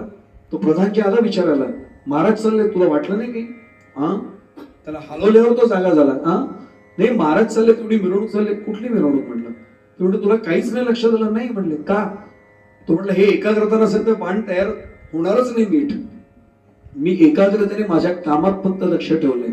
अवधूत म्हणले बास, मला लक्षात आलं ज्याला साधना मार्गात पुढे जायचंय त्याला एकाग्रता गुणाशिवाय पर्याय नाही. म्हणून मी त्याच्याकडनं एकाग्रता हा गुण घेतलाय. एकाग्रता आणि ईश्वर चिंतन हे एकत्र आले की आपोआपच पुढचं सगळं नीट होऊ शकतं. 23वा हा कातणी किंवा कोळी. इतका निर्विकार गुण त्याच्यात आहे. तो जाळ तयार करतो. जाळ कुठे तयार करतो? जिथे कोणाचा संचार नाही तिथेच करतो की नाही बघा. म्हणून तर आपण म्हणतो कोळ्याचं जाळं तयार झालं की अरे इथे कोणी राहत नाही वाटतं. आणि मग तिथे तो तयार करतोय, त्याच्यात अनेक जण अडकतात सुद्धा, तो त्यांच्याशी खेळतो सुद्धा वेळ आली तर. पण वेळ आली तर तो स्वतःच जाळं स्वतःच खाऊन संपून पण टाकतो. माझी तयारी आहे का, ज्या घरात मी भाड्याच्या घरात गेलेलो असेल ना, 3 महिने राहिलो असेल, या 3 महिने राहिल्यानंतर सुद्धा असं गृहीत धरा की माझ्या प्रारब्धाने मला मोठा बंगला मिळाला, तरी मी लोकांना येऊन दाखवतो, नाना उद्या तळेगाव माझ्याकडे आले, मी लगेच दाखवतो, नाना पूर्वी 3 महिने या भाड्याच्या खोलीत राहिलो. मी माझं घर मोडणं सोडून द्या, मी त्यातनं मोह सुद्धा बाहेर काढायला तयार नसतो. हा त्यातला महत्वाचा भाग आहे. ते म्हणजे मी याच्याकडनं शिकलो की निश्चितपणाने कुठल्याही मोहात सापडायचं नाही आणि 3 अवस्था स्वीकारून द्यायच्या. कोळ्याने मला हे शिकवलं, उत्पत्ती असते, स्थिती असते, पण लयही असतो. हे 3 अवस्था मला कोळ्याने शिकवलं, म्हणून मी तिलाही, त्या कोळीणीला सुद्धा किंवा कातणीला सुद्धा मी गुरु केलेला आहे. आणि 24वा शेवटचा भिंगुरटी, ज्याला कुंभारीण माशी असं म्हणतो आपण, ही भिंगुरटी. तीव्र ध्यास. अवधूतांनी केलेलं वर्णन सांगतो, हे माझं वर्णन नाहीये. त्याने सांगितलं की ती कुंभारीण काय करते, एखाद्या आळीला धरून आणते भक्ष म्हणून, एका ठिकाणी अशी टांगून ठेवून देते अडकून, आणि तिला मध्ये मध्ये वारा घालत राहते. अशी ती आळी अशी अडकलेली असते, ती हलत राहते, पण हिचा वारा त्याला लागत राहतो. आणि ती सारखी इतकी घाबरलेली असते, ती सारखी हिच्याचकडे बघते, कुंभारीण कधी येईल खाईल, कधी येईल खाईल. आणि त्याच्यात वर्णन असं केलेलं आहे या एकनाथी भागवतात की एक क्षण असा येतो की त्या आळीचीच कुंभारीण माशी पुढे होते. एक तीव्र ध्यास धरल्यानंतर आळीचं रूपांतर ते म्हणले कुंभारणीत जर होत असताना, कुंभारीण माशीत जर होत असताना मी पाहतोय, मी जर भगवंताचा ध्यास धरला तर मी भगवत स्वरूपाला प्राप्त का नाही होणार. आणि मग त्याच्यावर त्यांनी विवेक चूडामणीचा मी मुद्दाम श्लोक उद्धृत करतो आणि मी सांगता करतो, सती सक्तो नरो याती सद्भावम एकनिष्ठया कीटको भ्रमरम ध्यायम भ्रमरत्वाय कल्पते. त्याचा ध्यास धरल्यानंतर जर मी तोच होणार असेल, मी जर माझ्या अंतःकरणात फक्त भगवंताचा ध्यास धरला तर मी भगवत स्वरूप व्हायला किती वेळ लागेल? दत्तगुरु म्हणले, अवधूत म्हणले, बस मी एवढंच करणार. आज 24व्या गुरुपर्यंत आपण धावत धावत असं आलेलो आहोत. नियोजित वेळेच्याही मी पुढे आलोय. माझी दत्तगुरूंना एकच प्रार्थना आहे. काल दत्त जयंती झाली असली तरी दत्त जयंतीमध्ये मी नेहमी सांगतो, दत्तगुरूंचा जन्म मंदिरात नको व्हायला, हृदय मंदिरात व्हायला पाहिजे. तो आज निश्चितपणाने या दत्तयज्ञाच्या निमित्ताने आपल्या सगळ्यांच्या हृदयात श्रीपादजी तुम्ही घडवून आणलंय. त्यामुळे तुम्हाला त्यासाठी मनापासून नमस्कार. मी धन्यवाद कोरडा शब्द वापरतच नाही, पण या निमित्ताने दत्तगुरूंचं अवधूतांचं चिंतन आपल्या मनात झालं, हा खरा दत्त जन्म आहे. आणि त्यामुळे दत्त यागाच्या निमित्ताने हा असाच आमच्या मनामध्ये योग यायला पाहिजे की त्याचं चिंतन करता करता एक दिवस आपण दत्तरूप व्हायला पाहिजे, आपण भगवत स्वरूप व्हायला पाहिजे. एवढं जरी आमचा ध्यास निदान वाढला तरी दत्तगुरूंचे 24 गुरु आम्हाला निदान धावत्या धावत्या रूपात का होईना बघण्याचा एक आनंद हा निश्चितपणाने मिळेल. वेळेच्या मर्यादेमुळे तरी आपण खूप वाढवून दिली वेळ, तरी सुद्धा थोडं धावत धावत पुढे जायला लागलं, याबद्दल मी क्षमा याचना आपली करतो. पण मी देसाई कुटुंबियांचे, पळसुले देसाई कुटुंबियांचे मनापासून ऋण व्यक्त करतो. मी पुन्हा सांगतो, धन्यवाद शब्द मी वापरत नाही. आपल्यामुळे अतिशय महान व्यासंगी अधिकारी श्रोतृवर्ग मला आज मिळाला. मी आपल्या सर्वांच्या चरणी पुन्हा एकदा नतमस्तक होतो. कृतीने शक्य नसेल तरी मनाने भावनेने आपल्या सर्वांच्या चरणी प्रणिपात करतो. माझी एकच प्रार्थना आपल्या सर्वांच्या चरणी आहे, कृपावंत व्हा आणि मग आशीर्वादाचे दोन्हीत माझ्या मस्तकावर कायम ठेवा, ही प्रार्थना आपल्या चरणाशी करतो. झालेली सेवा दत्तगुरूंच्या, गजानन महाराजांच्या, माझ्या सद्गुरूंच्या चरणी समर्पित करतो. इथेच वाणीला पूर्णविराम देतोय. कृष्णाय वासुदेवाय हरये परमात्मने प्रणतः क्लेशनाशाय गोविंदाय नमो नमः. राजाधिराज प्रभु रामचंद्र महाराज की जय. अवधूत चिंतन श्री गुरुदेव दत्त सद्गुरुनाथ महाराज की जय. जय जय रघुवीर समर्थ. श्रीराम श्रीराम श्रीराम.